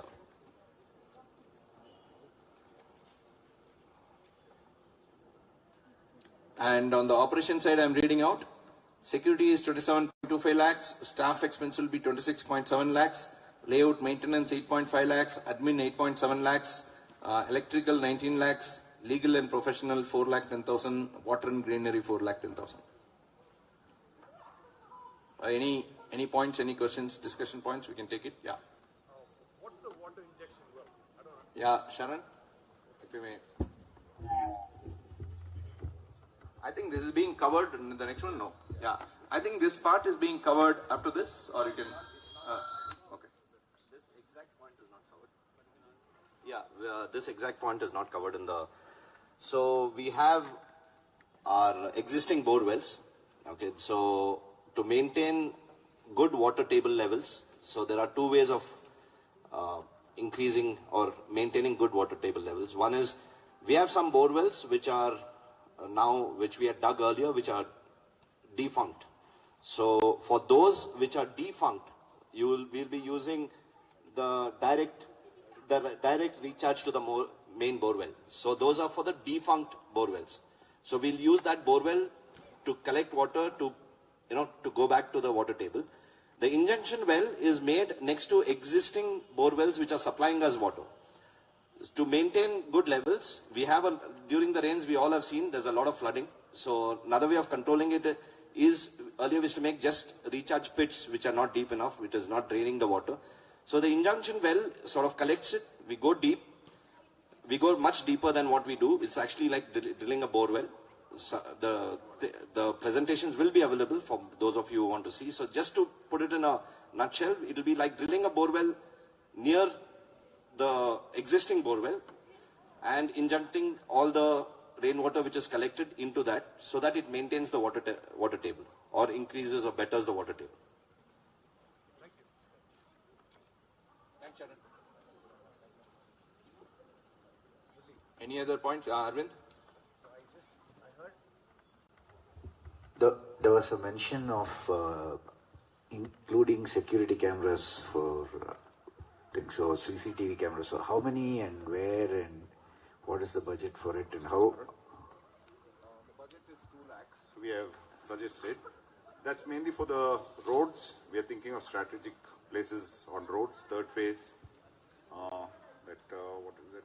128. They have had some issues. So that's what we are thinking of.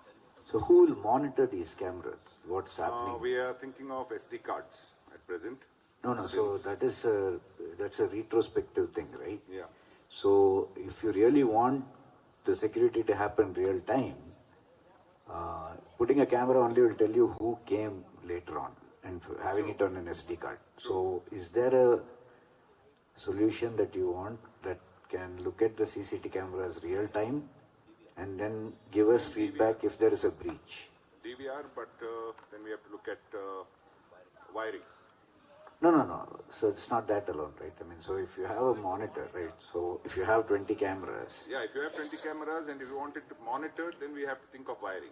No, you need you need personnel, you need manpower, right? I mean that's the thing. So who?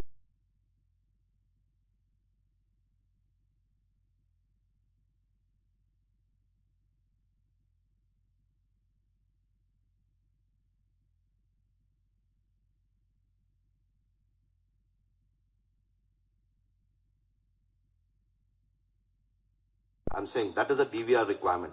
But to have a DVR, we have to look at the area that we cover.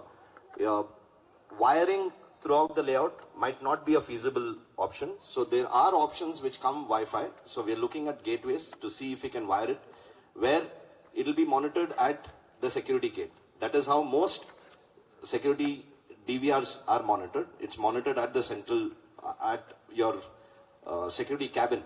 That's where the station is. So that, like you said, it's real-time data for them also to see whether there's a breach.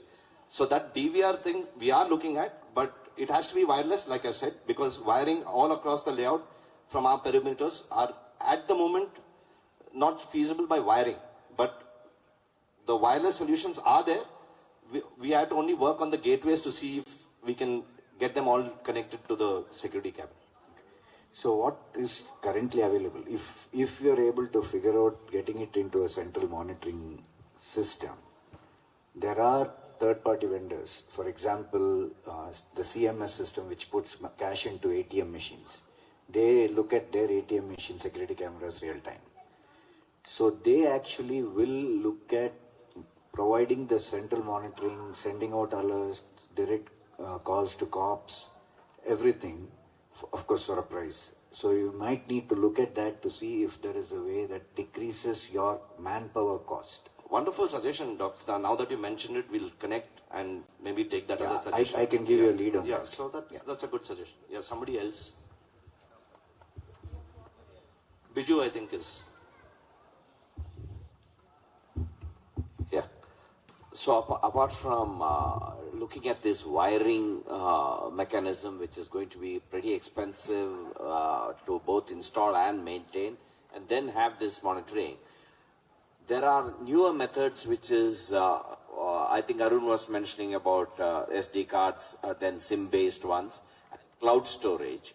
With if you are having a very specific areas with motion detection alarms, so your monitoring will become minimal and the cost of these are not prohibitive. I agree with you. Yeah. They have dropped considerably compared to what they were. So like that's why I said we were looking at wireless solutions. But now that the Dr.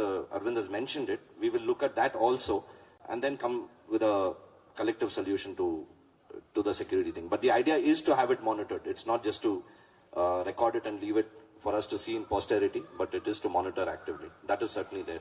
Yeah, there are two I think types of monitoring which is required here for us essentially. One is to have the recording to check when an incident happens. The second is to alert when an intrusion happens. So if it is to alert an intrusion and we expect certain weak areas where it requires possibly this one, then the motion detection alarm to some mobiles and so on, maybe to the security supervisor and so on. And it's cloud-based. The combination of this will help. Yeah, that is a good suggestion. So let's work on something. Like he said, he'll give us a lead and we'll take it from there, Vijay. Perfect. I just have a question. Yeah. On the road sweeping machine, is that something we have finalized? It's a proposal, so you need to approve. So it's the demo was done now. Right. So that's the that's the proposal which we are giving, saying like it looks like much more efficient in terms of cleaning our streets. So that's a proposal which has been put up in the budget for you to approve. So do we approve it as one item or as the whole budget? No, if there is a specific challenge in any of the particular items, this is all in one item. But normally what happens is if there is a major issue in terms of a particular item that can be raised and we can discuss and and we can take that from there. Is that right, David? That's how it is. Because if there is one item out of this total proposal which everybody has a a lot of people have an objection to, we can always take a relook at that. So that's I just want to comment at this moment because what is happening over the number of years, it just that the bomb has a very informed discussion and then we put out a budget, but we send the budgets out to you earlier and we are really looking for you to give us some feedbacks. There must be something aspirational for you all that you all want to incorporate into this budget. And every year, we put up a budget, we think that is the best, but there is the feedbacks that come from you are very, very important for us. Every time we get a feedback from you, I think we'll have a good discussion around it and we'll incorporate this. The second thing that I want to put across to you is that as our sinking fund increases, it has now come to about 3 crores. 2.5 crores lying in the bank in various accounts where we still make money by way of interest. There is also another 45 lakhs that is due to be collected. One way or another, it will get collected over a period of time. There are also opens up some opportunities for us to look at, do we want to do some development works, some upgrading of our community complex? Is there anything aspirational that we want to do? Because this is an open subject. There's no wrong answer, right answer.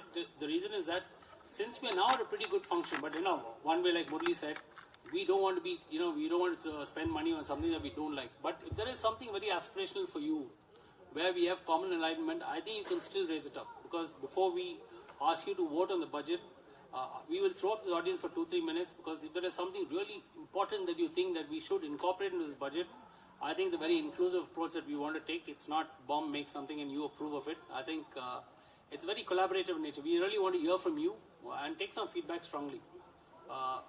Also mindful of the fact that Muli keeps reminding us that where it's not, I think we need those funds very, very badly. But there is something that you really want to open up and speak. I think the floor is open to any of you all who want to give us some good feedbacks. No, I was just wondering whether we should do the road sweeping piece. It's 1/3 of the 30 lakhs that cost.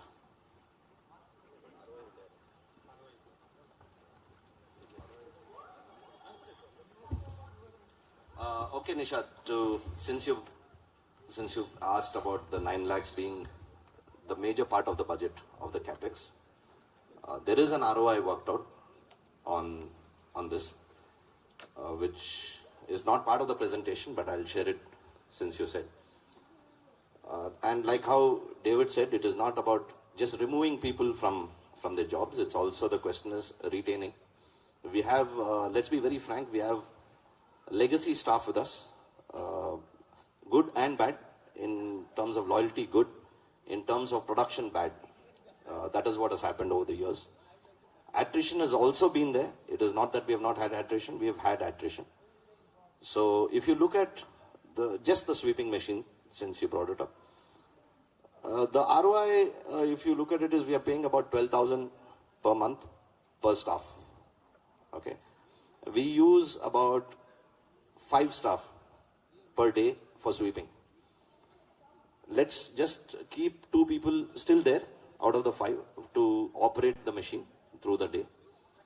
Will be 3, which will look at the ROI.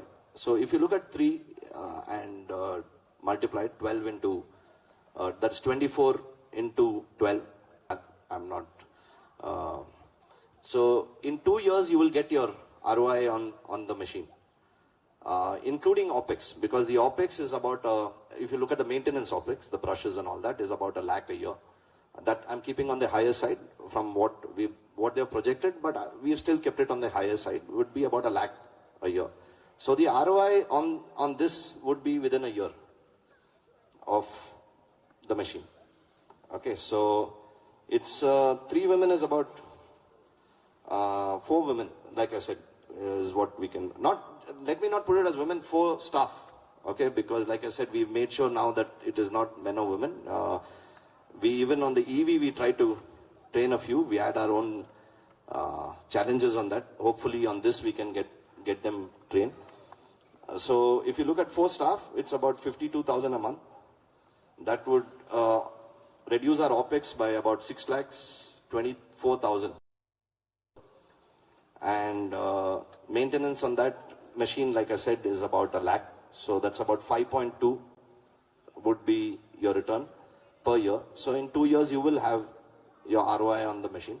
But most ROIs, which the auditors will tell you, is about, we look at ROIs of 60 months. We are not even looking at 60 months. We are looking at 24 months or maybe a little more, because we don't want to make anybody redundant overnight. Attrition happens. We'll look at that also. So I would say within the 60-month ROI, you will have the sweeping machine funded. That's to answer your question. My name is Ramarao. I just have a technical point. This budget is for 22-23, which is done. So I mean, I don't mean disrespect, but I don't think we need to spend much time on this budget, really, because the year is over. We should be talking about 23-24, which will come in the next AGM. Yeah, that's true, Ramarao. And one of the things which we want an approval on, last time we had taken, right, in the AGM 2 years back, that the budget which is approved during one AGM should last till the next AGM. Otherwise, what typically happens is our AGMs happen in September, October kind of a period, and this time it's been much more delayed, and that gives literally 6 months for executing anything which we put up. And last year, for example, the budget which was given for 21-22, we literally had 2 months for doing anything, and therefore some of the budget approvals execution got spilled over to this year. Similarly, this will happen this year. So the request for the entire people is to the group here is to approve till the next AGM, which can be sometime during August, September is what we are expecting. Yeah. Okay. But this is something which has been approved in the previous AGM 2 years back. This is what which when you were president, that's what's the approval we have taken. Yeah. Okay.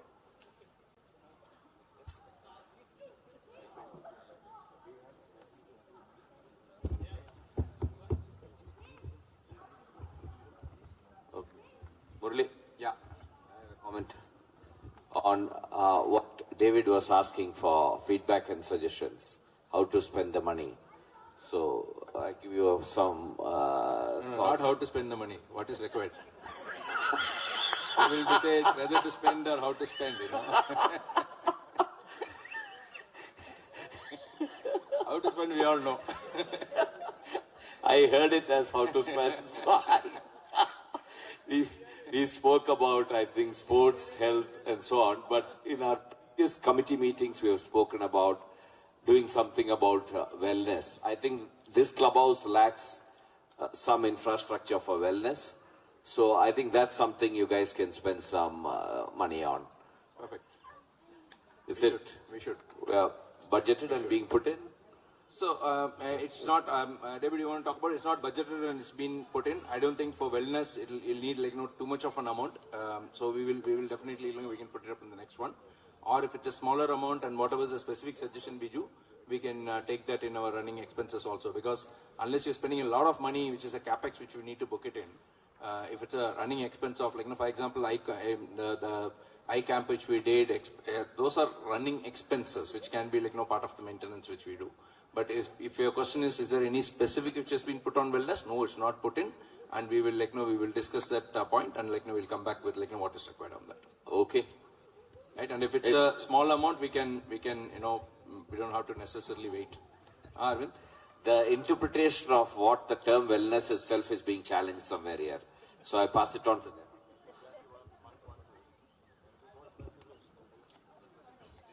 Yeah. So can I have a request? If you are looking at the club discussion, the next point is that we can discuss during that. We can take this resolution and pass it, and then we'll come to the club resolution if that's okay with everyone. If there's no other question, I would propose this, the FMPOWA budget for the year to be passed. Any proposer and a seconder? Arvind is the proposer. Bala? Arvind is the proposer. Anybody to second? Rama, thank you, Rama was the seconder. Thank you very much.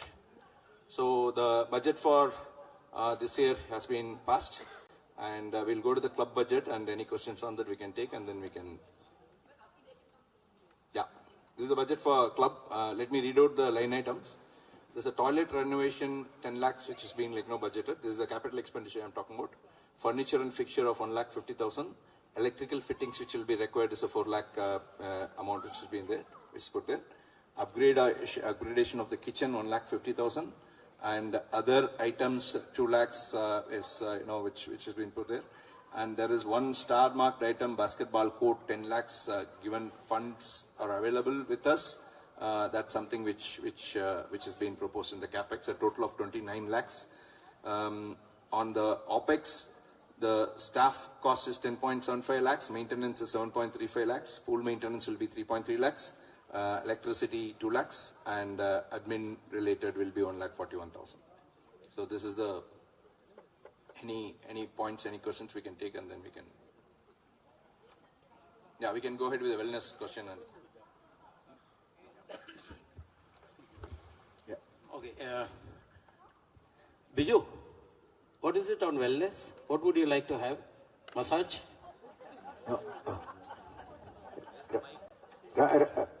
David Ramesh. Okay, yeah. No, just for your thing. 24-3.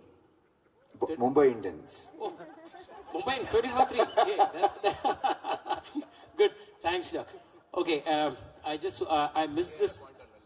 Somebody on wellness? 24/7. Wellness 24/7. Yeah, we'll definitely look into the wellness. Biju, some of your suggestions will be great. I missed this out during my presentation. One of our own Phananian is coming forward to get us a badminton court, actually which would ideally cost about 50 lakhs for half the cost. It's still a consideration, okay? So they are willing to set it up for us, 2 badminton courts with change rooms, toilets, everything, okay? That is something which we will be looking at and probably come out with a proposal soon to all of you all. Okay? Thank you.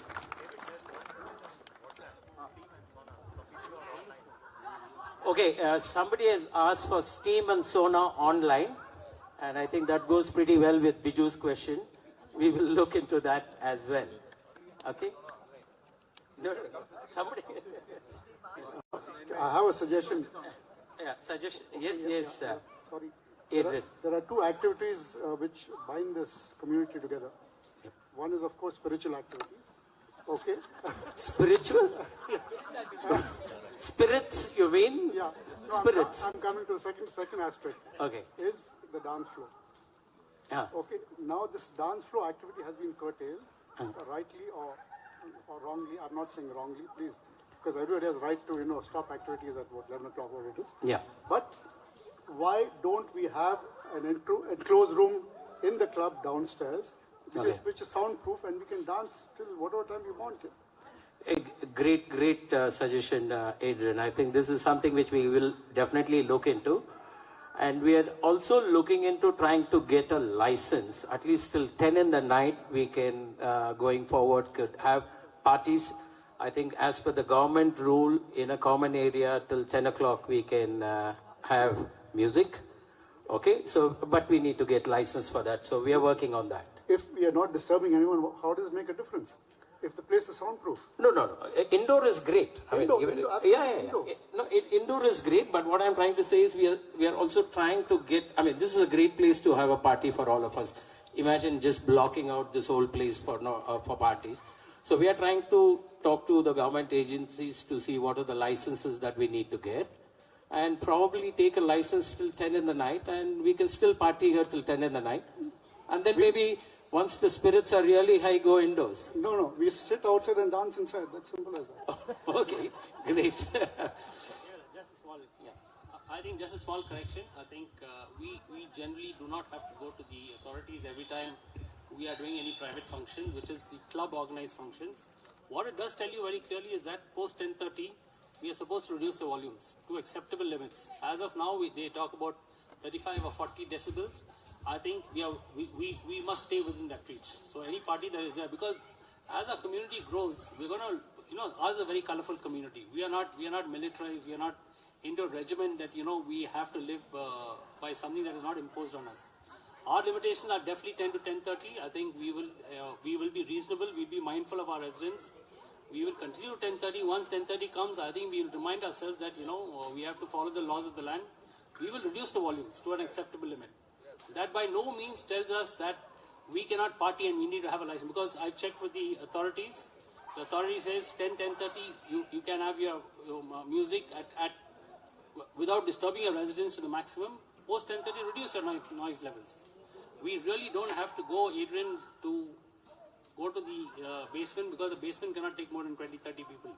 Our parties are 60 to 80 to 100 at 50% capacity now. So I think we should not deny ourselves what we are entitled to. End of the day, we have very few parties. We need to have an accommodative audience that respects everything. We respect sound, we respect colorful party, we respect our residents, because all of us are very, very responsible people. Let's not forget that. I think we do not stray too much. I think we stay within our limits. I think that is important for us. Let's not get swayed by somebody going to tell us how to behave. That's not acceptable. I want to reiterate that, because we are a colorful community. We live here, we work hard, we party, and that is how the essence of the community is. We are not a militarized camp. Let me remind you. I have a suggestion for the BOM to consider. I think that when we are making the budget, we are making different items of possible expenditure and trying to do many things.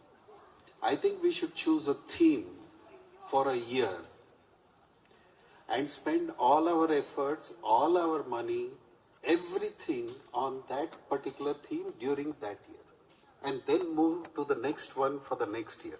For example, we can say this year the theme is security, and we do everything that is required from a security perspective, which will last us, which we don't have to revisit for 5 years. That way, everyone has a single objective and all our energies are focused on one matter, and so on. Choose different themes for this year is a club or a dance theme. Everything that will facilitate a dance, which will facilitate celebrations. That's what we are going to do this year. Look at the entire property. It's not necessarily club. It can be that on the streets we want music going in the evening. Why should it be limited to the club? But let's look at it wholesome and have a single focus. That's a suggestion for the BOM to consider. I think very valid point, Ramarao. I think we'll take it on board for the next budget, next AGM. I think it's a very valid point that we'll consider. Thank you.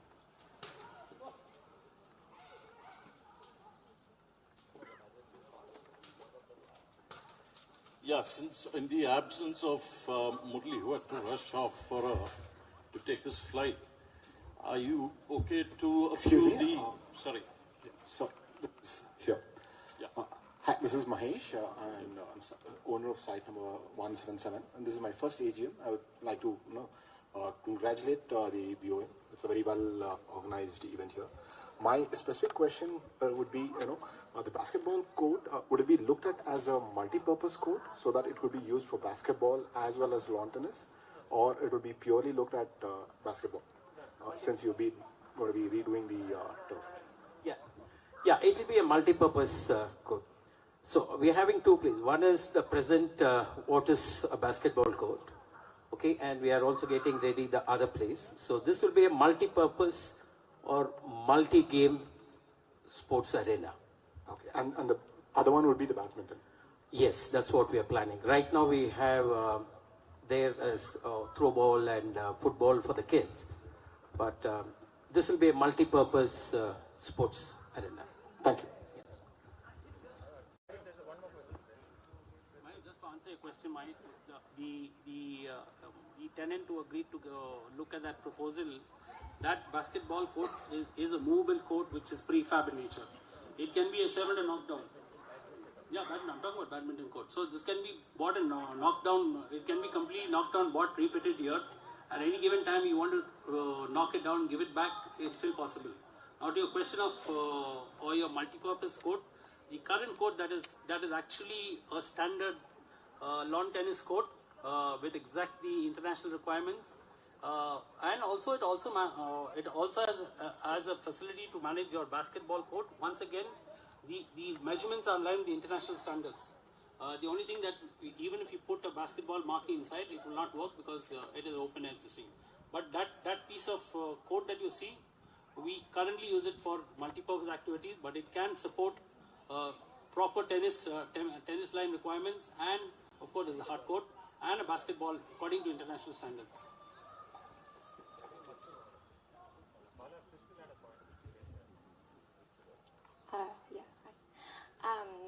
First of all, I wanted to say thank you for the last few events have been... Oh, okay. I feel like I'm really loud already. Yeah, the last few events has been, the sound has been a lot more manageable. Thank you for that, especially as someone who lives near the clubhouse and has a young, busy family. Also, as someone who comes to the club all the time, I wanted to say that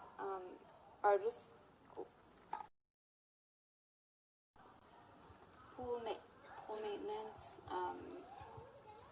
if like a heating system could be considered future. Heating system. Yeah. Like it's mainly just used for 2 months out of the year, and then it's really cold, and we're all paying for this to be maintained throughout the year. And I know a lot of people go to other clubs when the water is too cold, so maybe that would be a good thing for the budget to consider. Also, I talked to David and Shruti about this already, but and I know they've been talking to the BOM about this, but Wi-Fi in the club would be really great. I mean, we've had a lot of loud construction stuff at our house in the past year, and even this past week, and we're like, oh, it'd be really great to just like go sit at the club for a while with Wi-Fi. But 2 suggestions there. Okay, if I understand correctly, you spoke about heating of the pool. We'll look into that, look at the costs and everything else. 2 is the Wi-Fi in this area. Again, we'll consider that and we'll get back to you. Yeah, thank you. One point, a point that, near the clubhouse, there's no network at all for, I don't know, Airtel at least, I know for sure.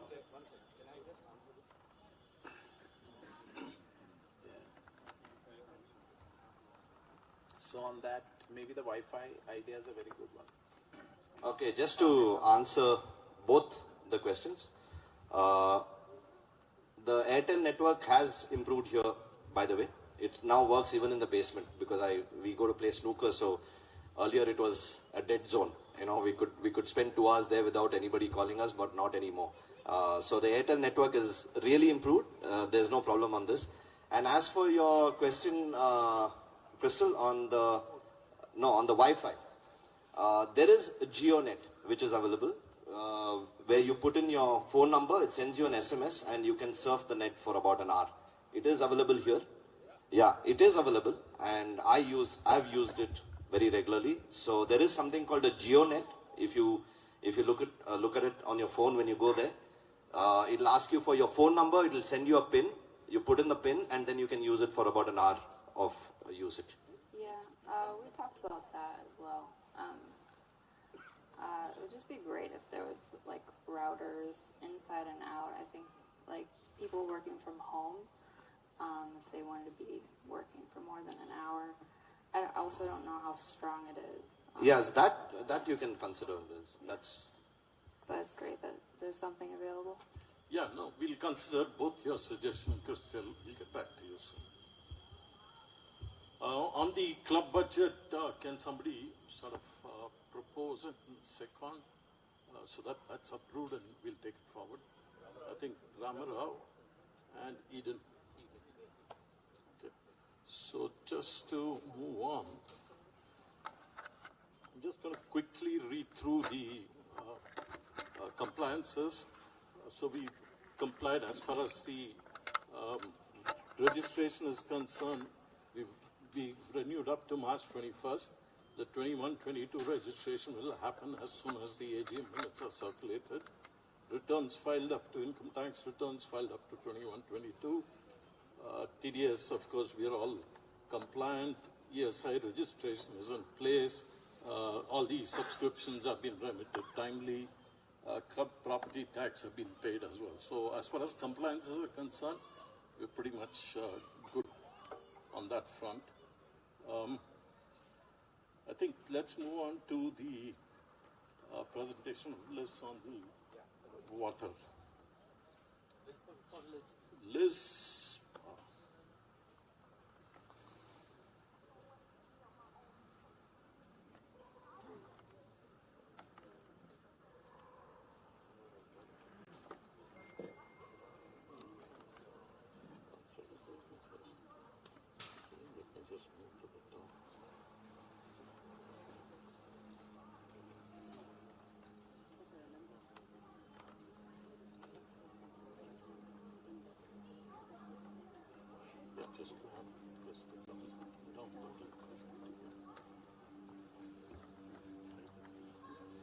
Hi everyone, I'm Liz, and just presenting for I'm a volunteer on the water committee, the ad hoc water committee, and I'm presenting for the resolution to create a water and waste management committee for our community.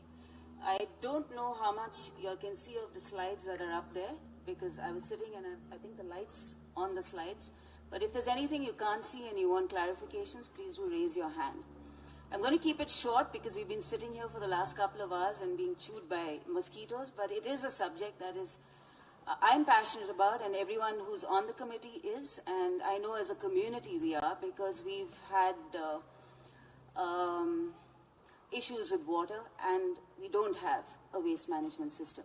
So the first thing I'm just going to say is that this is proposal number 1, for which resolution is being raised, and we have to either agree or disagree with the fact that we need a water committee. I'm going to just run through what it is that we want to do, what's the formation, organization, scope of work, and objectives.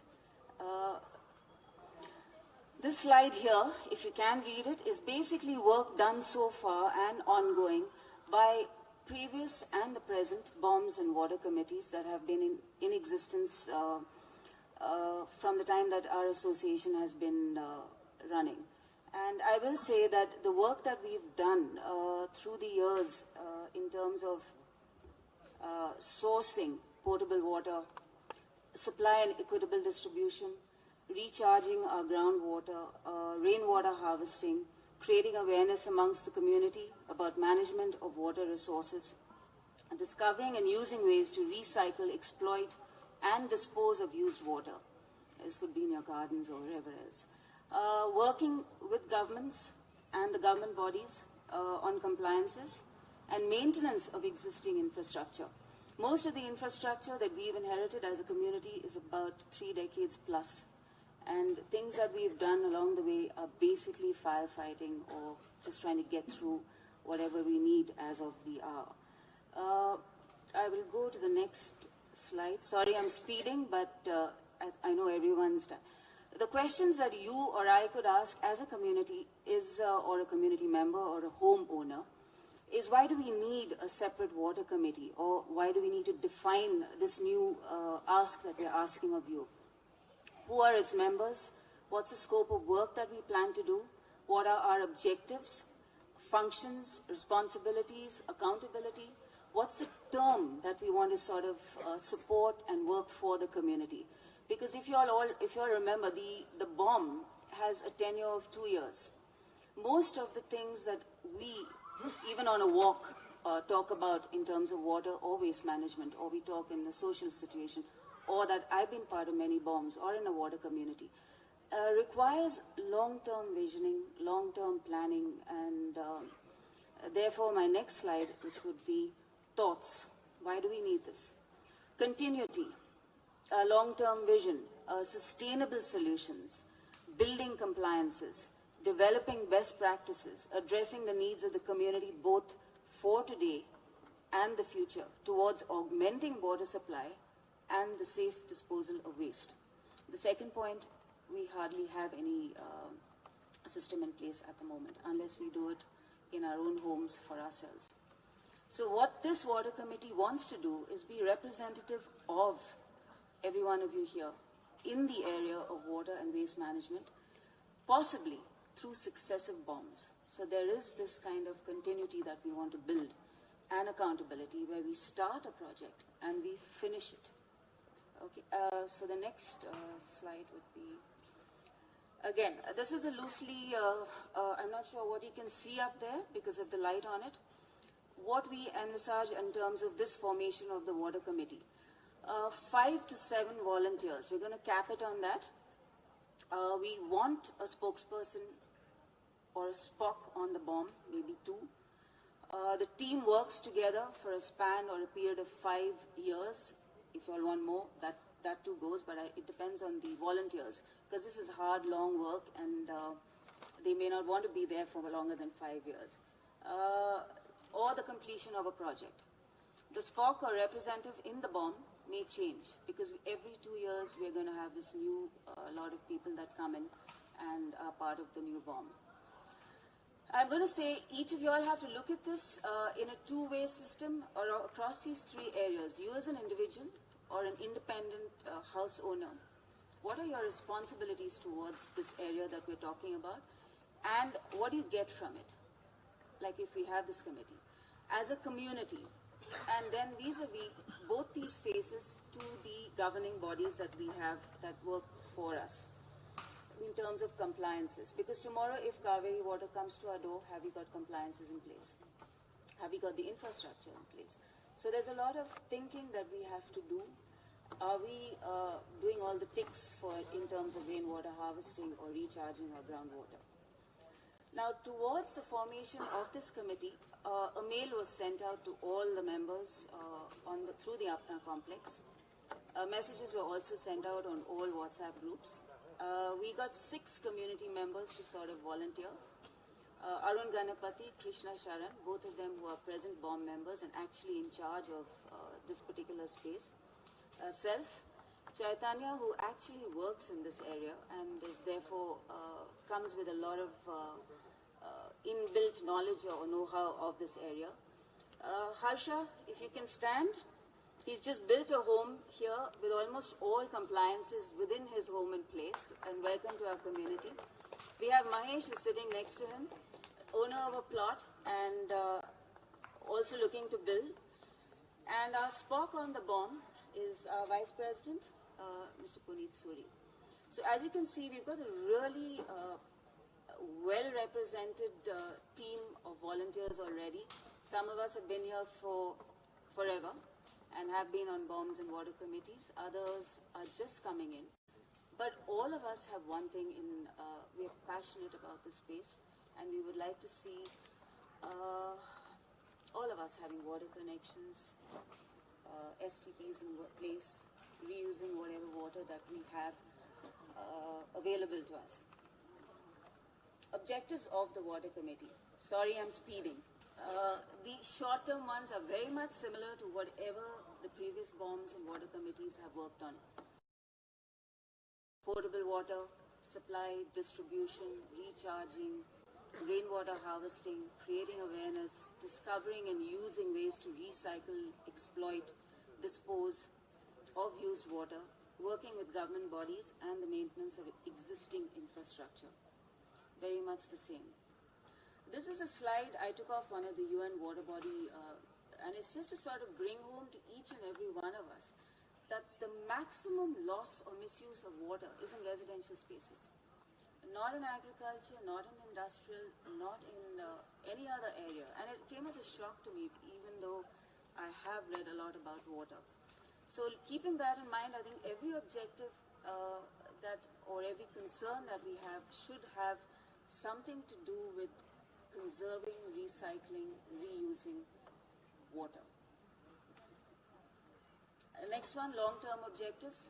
All pictures on my slides are actual photographs taken on-site during work that has been done in the last year and a half by the present water committee.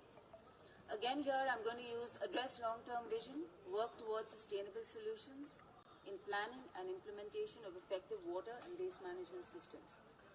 And this would involve data collection, surveys, being cognizant of government and our community members, and that's both individual as well as collective needs.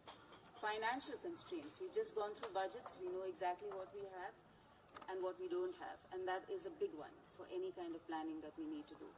Being aware of best practices in the field of water and waste management. Access to professional expertise, and that we're already tapping into. Getting approval to take projected plans forward. And that's where you come in as a community. Again, I've highlighted what we need: augmenting water supply, disposal of waste. The next one is just work we've already done, or checking existing infrastructure so as to enable water supply through old pipes and the old system.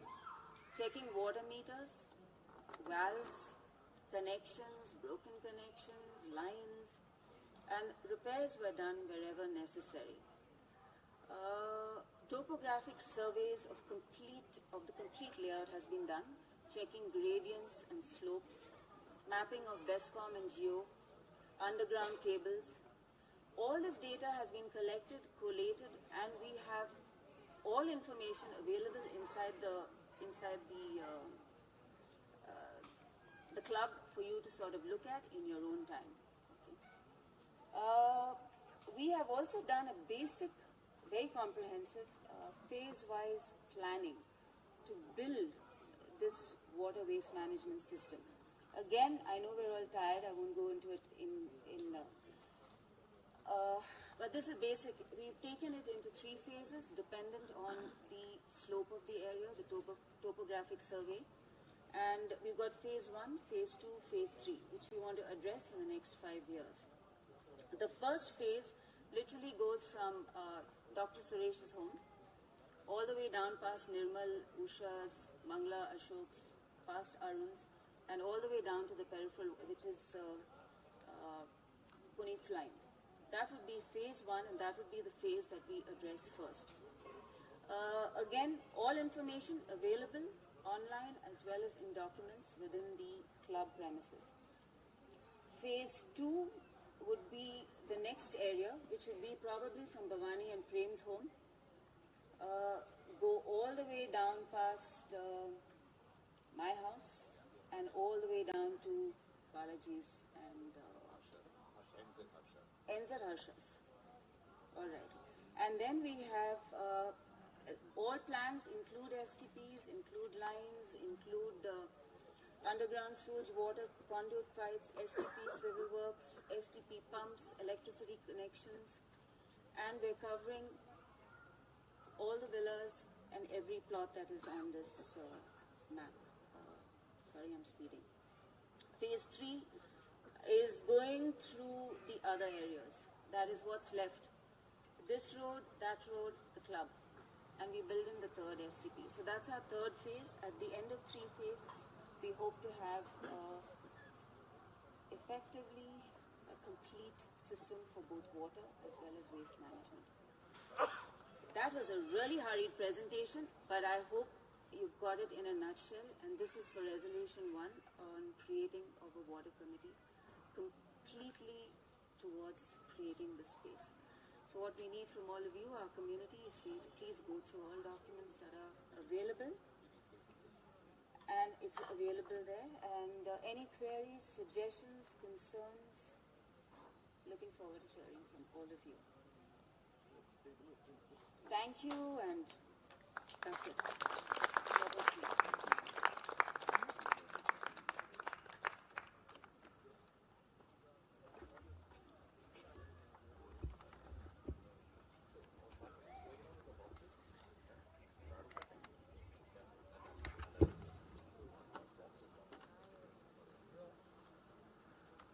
We'll just move on to the resolutions now.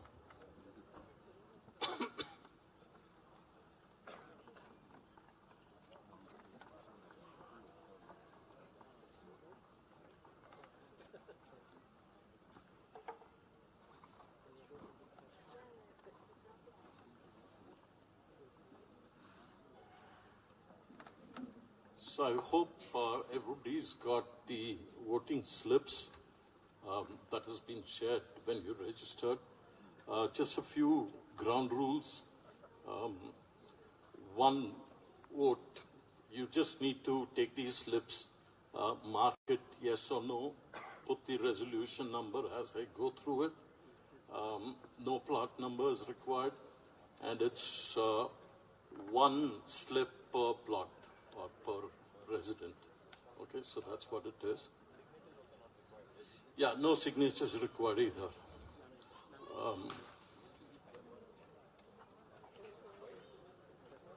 So that's it. So I think we've got the boxes ready. So we'll start with Resolution 1, which is the formation of the water committee across bombs, as the list mentioned. So basically what we need an approval is to say this committee stays across bombs. The only portfolio that will change will be the bomb spoke, which we've identified as the vice president, and that goes on to the next vice president.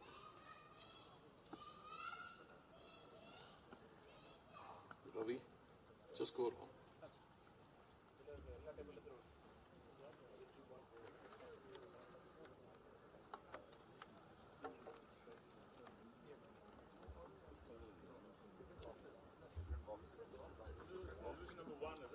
Yeah.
Phone ಮಾಡ್ತೀನಿ ಏನೋ ಒಂದೆರಡು ನಿಮಿಷ phone ಮಾಡ್ತೀನಿ.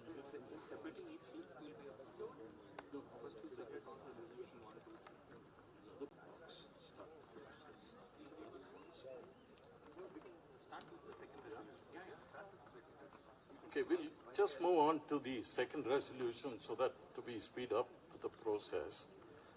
The second one is about reduction in the number of BOM members. This did come up last year as well, so basically what we are talking about is reducing the numbers from 13 currently to 11. The reason behind it is it's a bit of a challenge to try and get the minimum quorum. The idea, what we plan to do is have a 11-member BOM committee, but strengthen the subcommittees so that we have more participation from the residents. We'll strengthen the subcommittees so that it becomes more functional. You know, currently we're facing a bit of a challenge in terms of trying to get the BOM members, you know, especially with travel plans and everything else. So that's resolution number 2. So again, there'll be a box that will go around for that.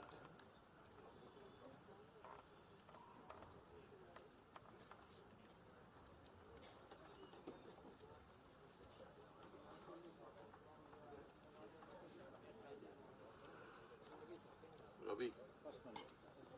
Second I'll bring. Ravi. Abhilash has got For the first one? First one? Let somebody else go with the second one. Let us start with the second one. Get the second box, Vishal. Second box. Take the second one. Bring all the boxes. So let's start with this. Is that the second one? Go round with the second one. First one. Yeah. Second one, man. There's no mic here.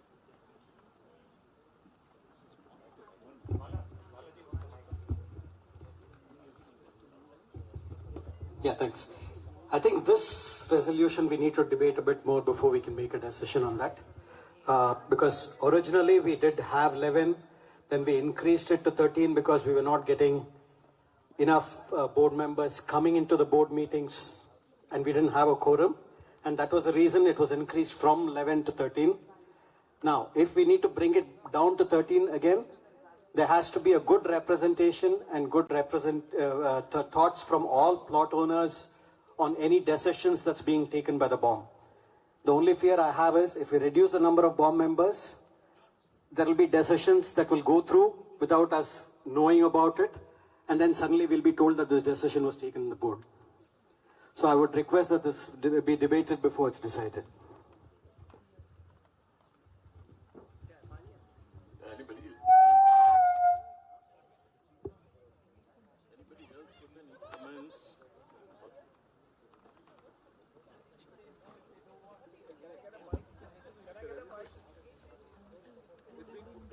Bala? Nishad is asking a mic.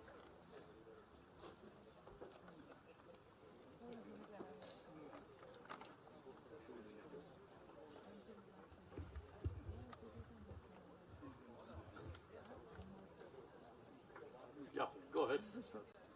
Can there be some sort of an incentive to be a BOM member, like get a masala dosa or something? Maybe Biju's suggestion of a massage. Yeah, I think Getting a weekly massage may be a little bit much. No, I think it's. That's the only reason why we got LCC in our younger days. That is exactly the I don't place. think it's just that the schedules, right? So we don't have people, everybody at the same time. So that's the challenge that we are facing. What we are trying to say here is that we will strengthen the functionality of the BOM with the subcommittees. Nothing's going to go through without the subcommittees tabling it to the BOM. So again, it's up to the members here to vote yes or no. So while the box for the second one is going around, let's move on to the third one. I think this is number 3.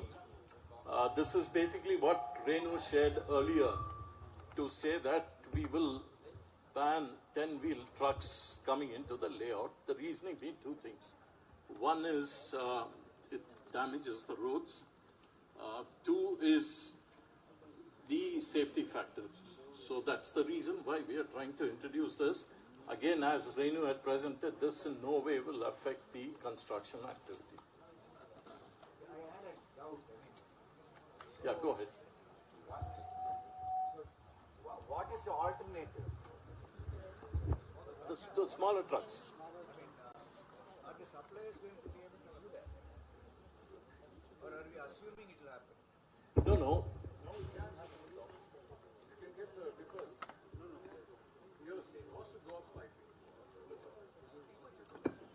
So who makes that call? I mean, we are asking for supply from somebody, right?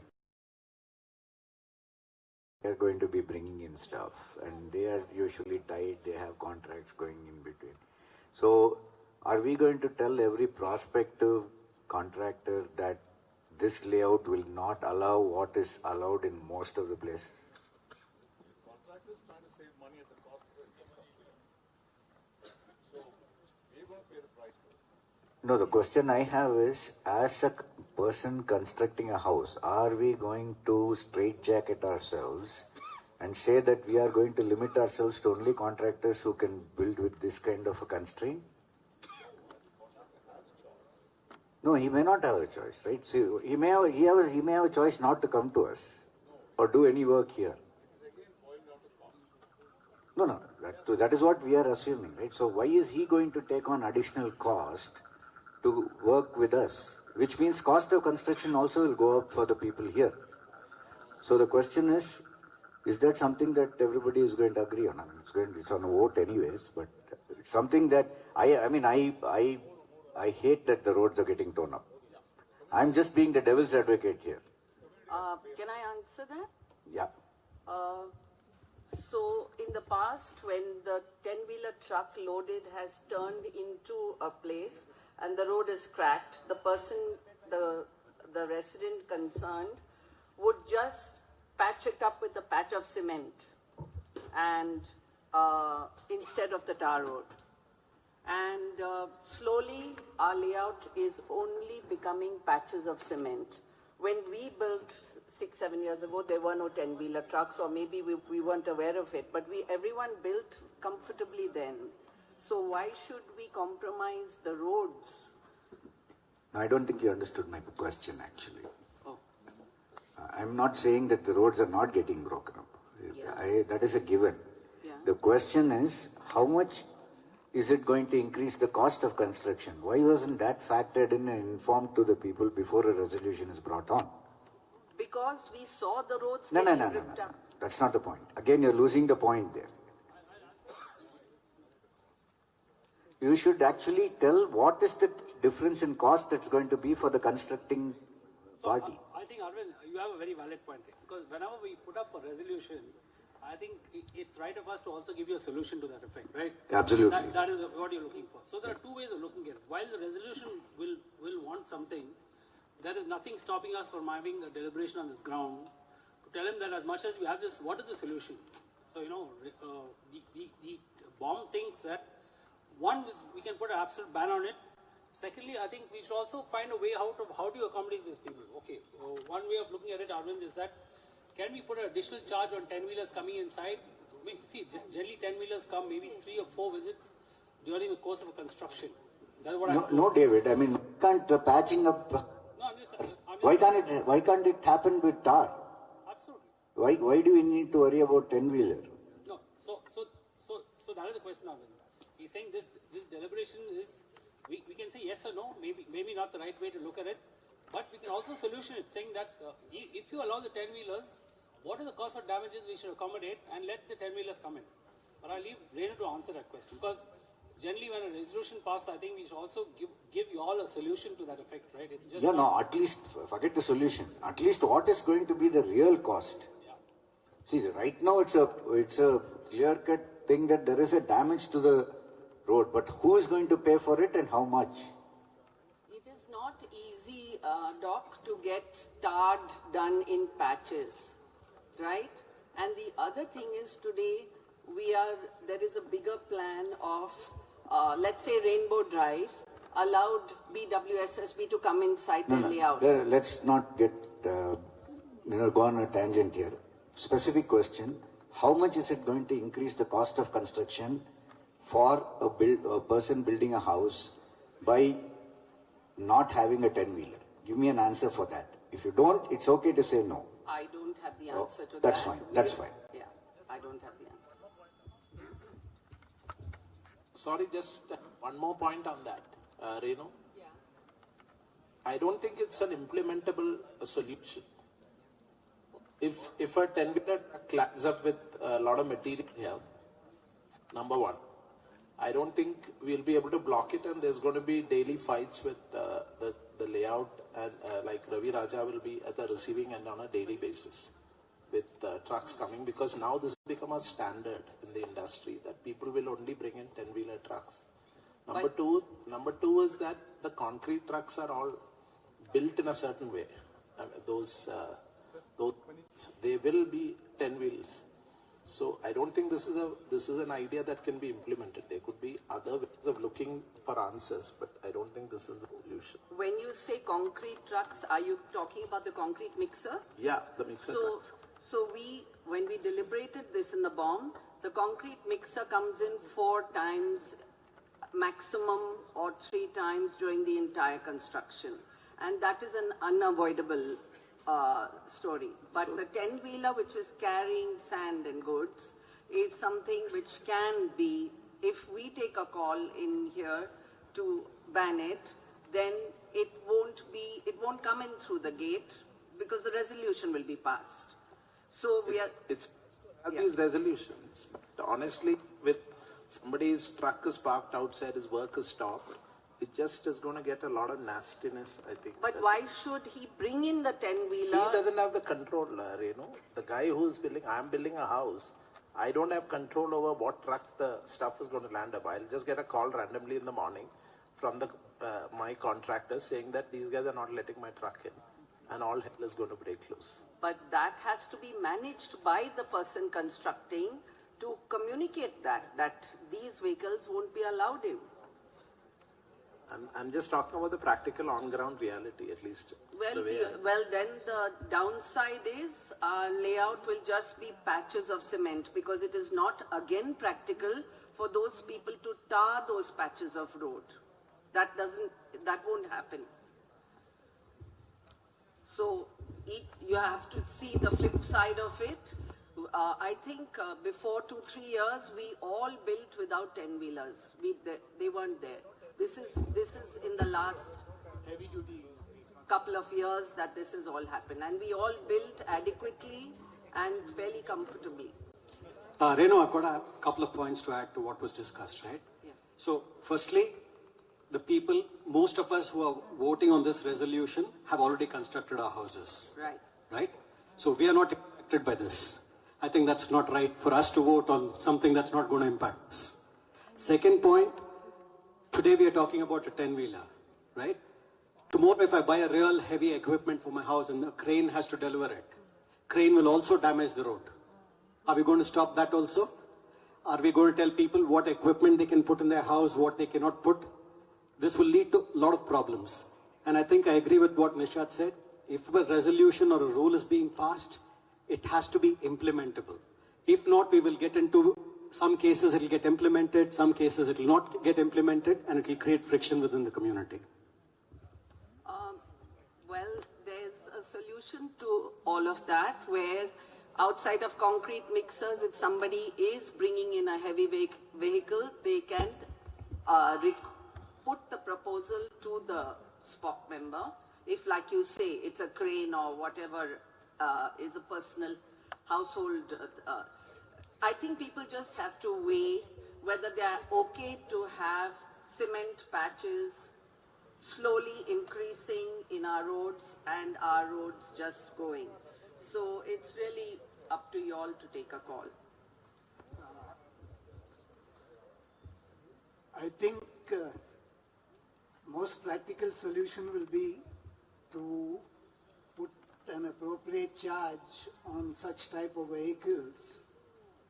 And we will have to, I don't think there's any other practical solution. So why not we consider putting an appropriate charge for such type of vehicles? That still doesn't help the quality of our roads, which will just go on getting cement patches. No doubt, but at least we have the certain amount of funds to tackle this problem. Because as the others pointed out, I don't think it will be practical to implement this. Well, then people need to take a call on it and vote whichever way they feel. And maybe a solution then, like you say, if you collect a charge, then periodically tarring is done of the roads by the committee, and those roads repaired correctly, not with like cement patches all over. So, yeah. Santosh, a mic, please. I can't hear Santosh. Good evening. Good evening. I am Srinivasan. I am putting up a construction in 162. Yeah. This problem, what you are putting as a role in the community, is not followed in the general construction field. Construction field has developed so much that you can't restrict 10-wheeler or 6-wheeler. A 6-wheeler also can be loaded up to 50 tons and it can come in. You can't control the weight. I can load a truck with 6-wheeler. I want sand. They come with the overload. They don't come according to RTO rules. How does it help? Well, we are only reacting from the point of view where only now we are seeing 10-wheelers taking... No, do you want to go back in development of construction field? We are advancing. We don't want to go back. I agree with and you. One more thing I'll tell you. You want to preserve the tar road for a long time. But do this truck usage is one part of the road deterioration. Road deterioration is caused by weather. When Yes. the weather is the main culprit where the tar road cracks, not on load which comes in on that. We have watched a 10-wheeler turn in and the road just split with 4 cracks as it turns. No, that means what road you have laid is not on standards. Possibly. Not standard. These were the roads given to us by FBD. If you had followed the standard road laying, nothing will happen to it. But we are left with these roads. And that's how the road will only deteriorate at speed. These trucks come at 5 mph inside speed, on road doesn't get affected with that. If you're talking about the quality of the roads, we can do nothing about the legacy that FBD left us. So no, that is unfortunate with us. No? Yeah, it is. Construction can't go on forever. It will be only for 6 months or 8 months. Yeah, Santosh. Santosh? Yeah.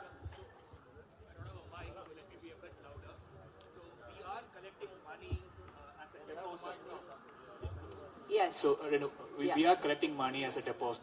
Yes. What's your amount right now? I think 50 is being held back, 50,000 from the deposit, that is 150, and 1 is being returned to them post. Okay. So, is there a way we could use that money if there's a damage and clean it up? Yes, I suggested that if it should be tarred. So maybe we can collect 3 months of damage repair and look at how to tar it. But even then it will be in patches. So that has to be remembered, it will be in patches. Yeah, because the reason is I'm not sure like what Balaji and others mentioned. We will not be able to stop any vehicles coming in. So that's the only recommendation, yeah. So we take a relook at it. based on the point feedback that we've received, to sort of withdraw this particular resolution. We'll take a relook at it and come up with a solution. Okay, so very valid points made by everybody. We'll take a relook at it and propose something that is practical. Yeah.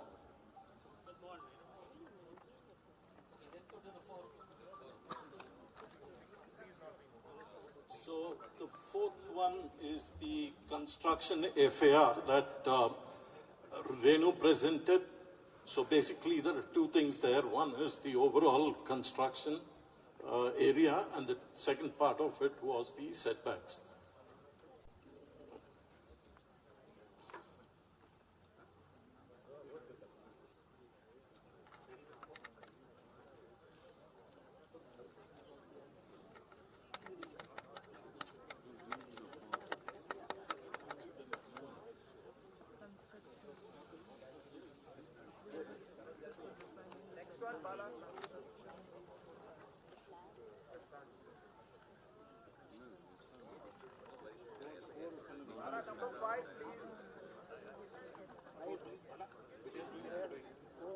Which one? Four? Four is going on, now done.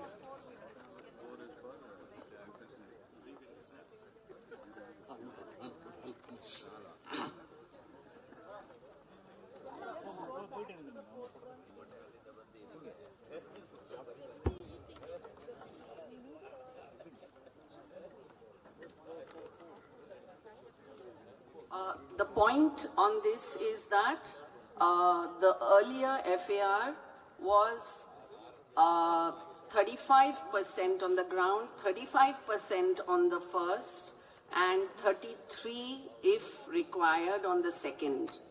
And this was not practical at all.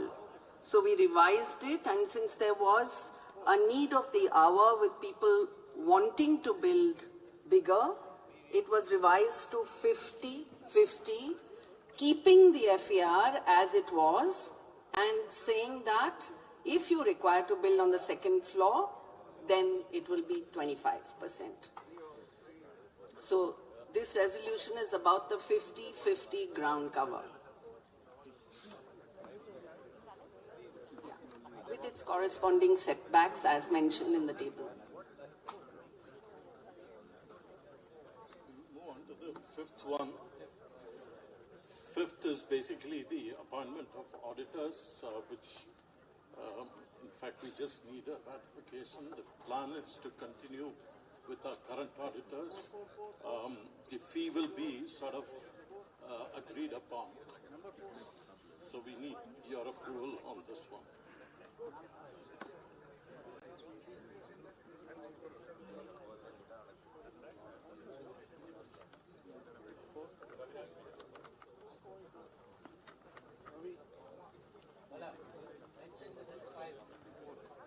Yeah, this resolution is 5, 3 is cancelled. So we've done 1, 2, 4 and 5.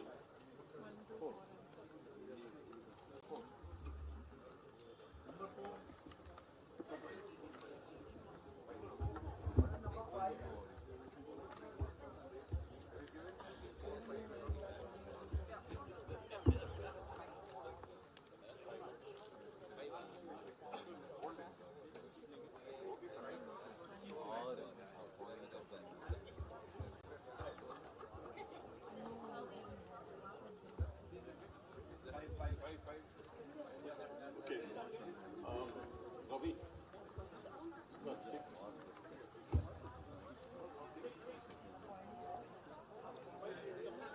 What's going wrong? We are on 5 now. Yeah, yeah. Where is 5?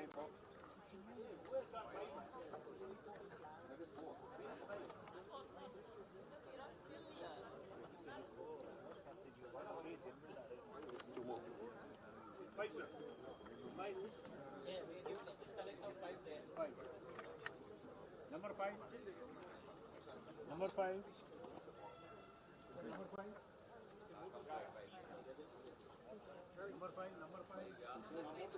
So we'll move to resolution number 6, which is about petty cash payments. Currently, it is at 5,000. Sorry. wanted to say something on number 5, Yeah. reappointment of auditors. Meanwhile, they were collecting on 4. Yeah, no. Please go ahead. Yeah. No, is it proposed to reappoint the current auditors? Yes, for this year, yes. Well, I'm against it and I've already given the reasons.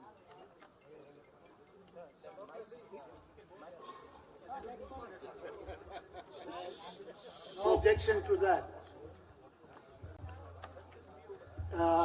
See, these auditors, at every audit, it is one of the first practices that one goes through the payment of public utility bills. And even if they were not there in 2017,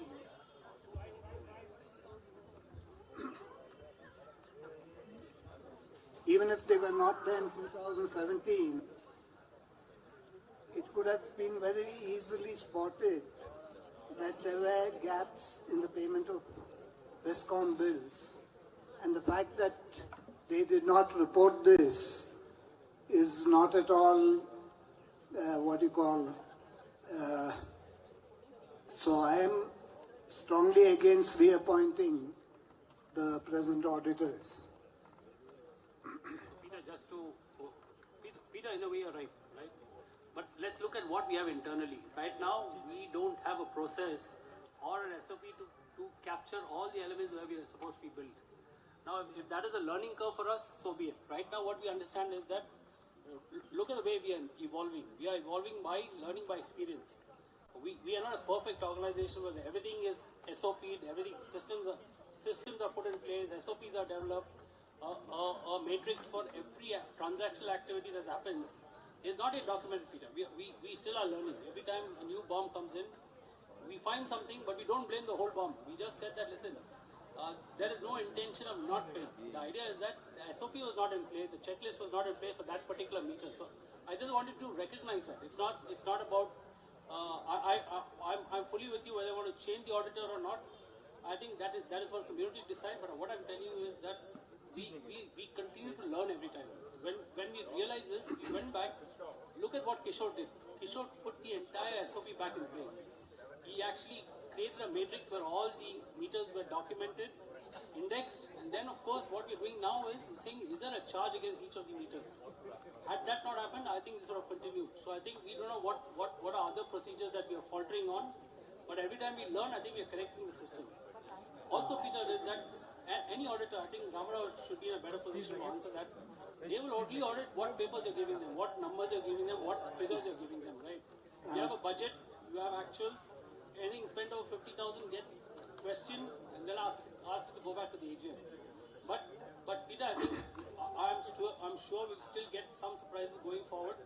But I will still leave it to the community. I'm not yet decided. I'm not giving you a judgment, but I'm just telling you what exactly is happening.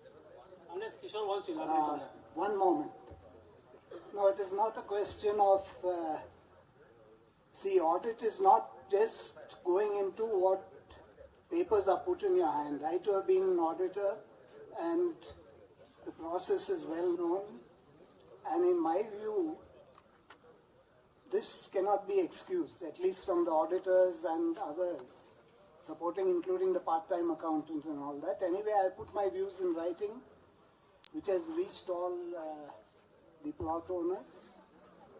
But I still wanted to bring up this point that I don't think it's a good idea to continue with present auditors and also the part-time accountant. No, your points are noted, Peter.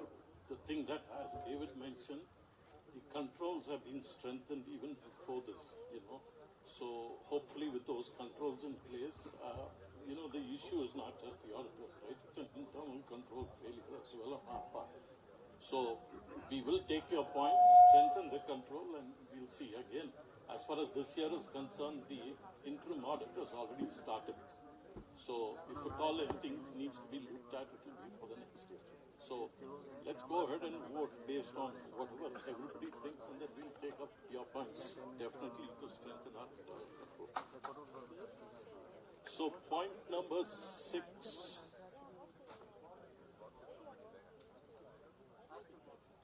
is about increasing petty cash payments. Currently it's at 5,000, which is very, very low. A lot of suppliers expect cash payments on many things. So the proposal is to increase from 5,000 to 15,000, so that we become operationally much more efficient.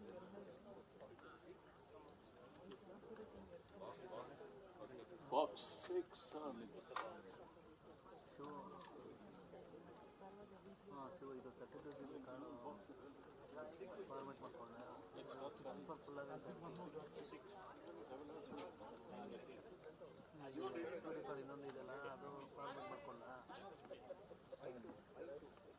So I'll just move on to resolution number 7 as well. Currently, we do have a process of obtaining 3 codes for anything over 15,000. Again, this becomes operationally very difficult because we are talking of small value items being purchased. So, and in many cases, we've also identified suppliers with whom we have routine purchase agreements. So all we are asking here is to say we want to increase this 3 code requirement from 15 to around 40,000.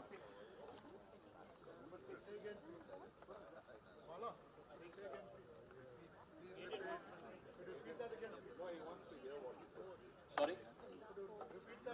Yeah, so basically currently the requirement is we need to get 3 codes for anything over 15,000. Okay? So operationally, it sort of slows down our operational efficiency, and also we are unable to get codes for such 3 codes for such low value. So what we are requesting for is to increase from 15 to 40 so that operational decisions can be made without compromising on any quality or any of this. It just makes it efficient to be able to react to situations immediately. So this is number 7 is on the vendor codes, and I think that's the last one.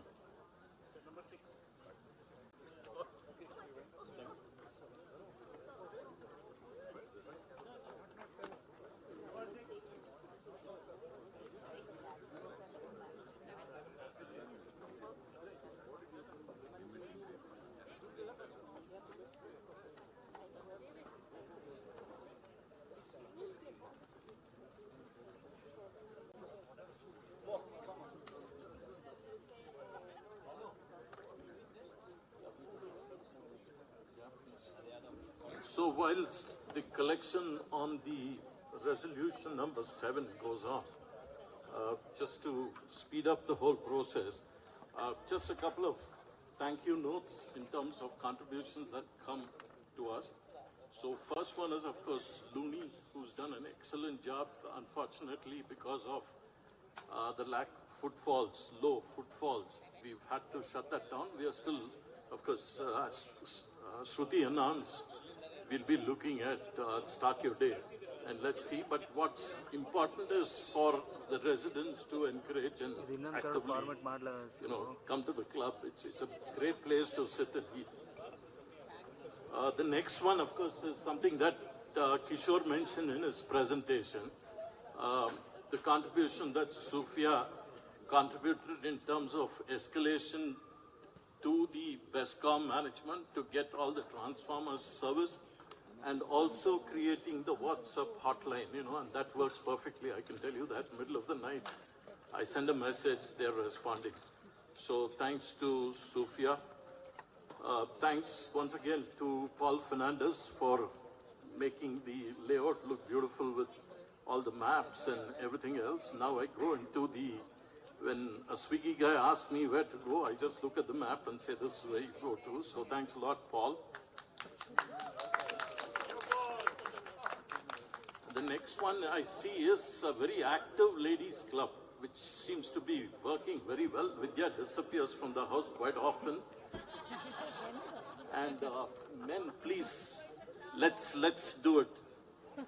David is supposed to initiate that, so.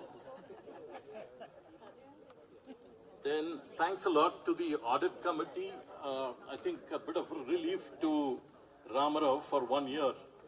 We've had Ramani Ram Narayan and Venkatesh take up this year's audit committee.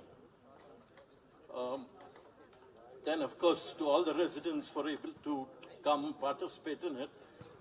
And I think, as David mentioned, what's important is for feedback to come through, whether good or bad.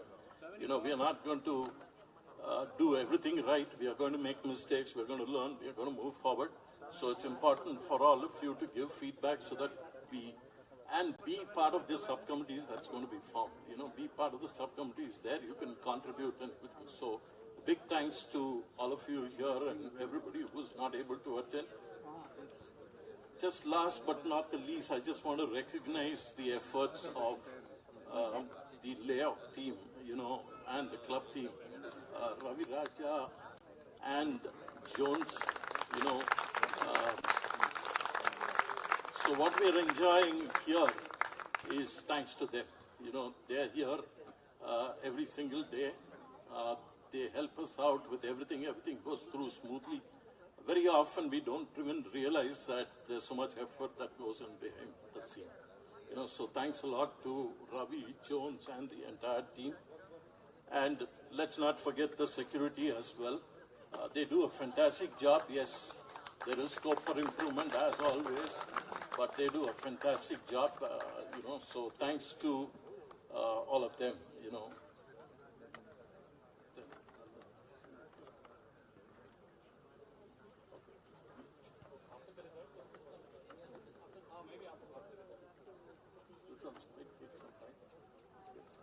We need to announce anything.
He has yet to make her a joint.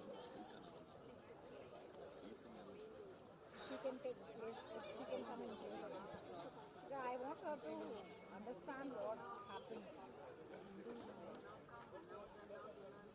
He said, I told him at least do it when her birthday is, then make her a joint property. Anyway, she's the only one I have.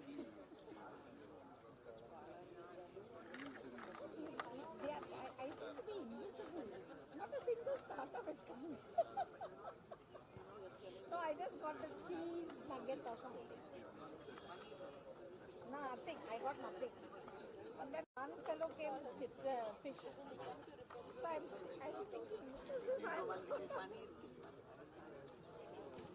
So he's coming, but he's not here. Both of us are like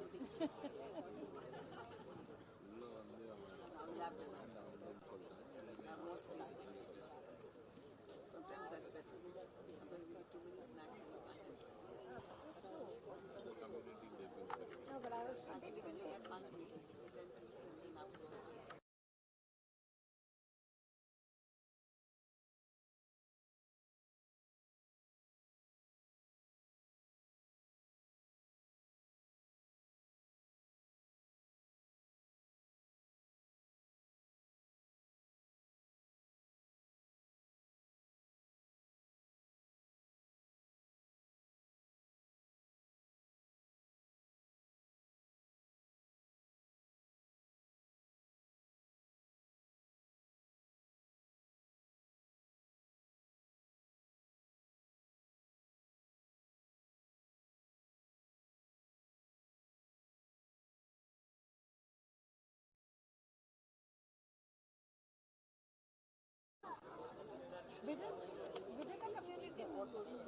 didn't come.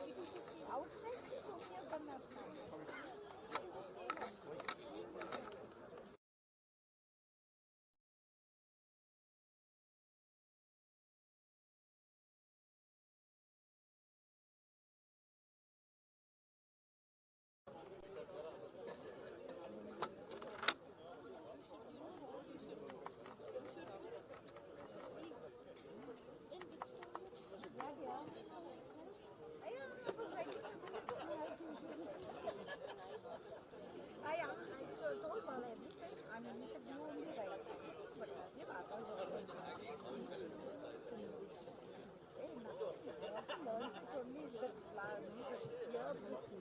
So bad, yeah. I used to be very good, but now I've not been writing, no. No writing.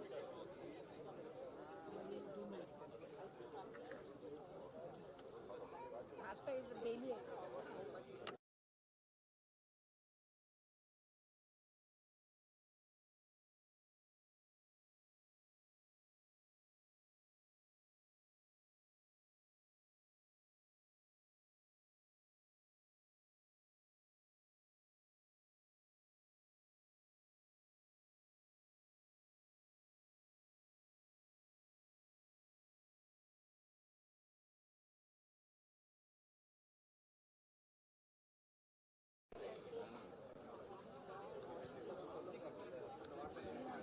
Just two more items before we hit the dinner. One is, of course, Liz will be announcing the results of the resolutions, and then we'll wind up with Puneet offering the vote of thanks.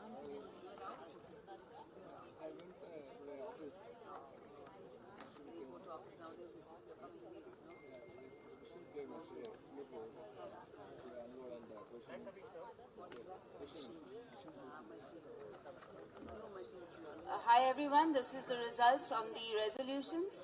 We had 51 people or 51 plot owners attending today's AGM. Resolution 1 was unanimous yes. We had 47 votes came in, all 47 were yes. That would be, resolution 1 I think is water committee, right?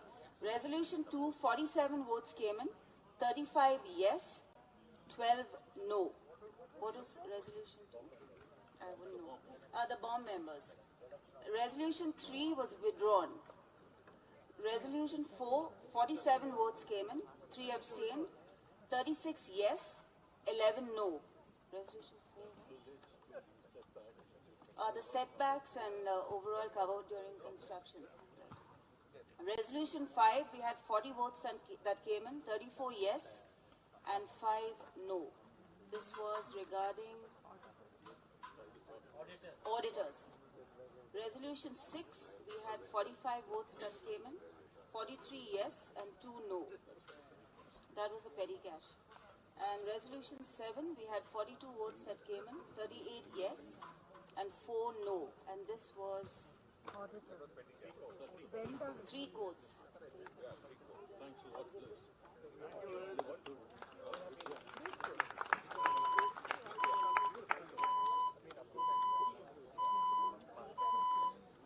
So based on this, all the resolutions have been passed, but having said that, we will revisit resolution 3 and come back with a solution. And of course, we'll take your points, Peter, and address those in terms of control improvement for sure. Okay? Thank you. Thanks, Bala. I'm just going to take a minute or two between dinner and the event. First of all, thank you all for coming and making this AGM a grand success. I think it was good and nice to see positive feedback coming in. We as BOM will take all feedback and see how we can incorporate points received today into planning for the next year.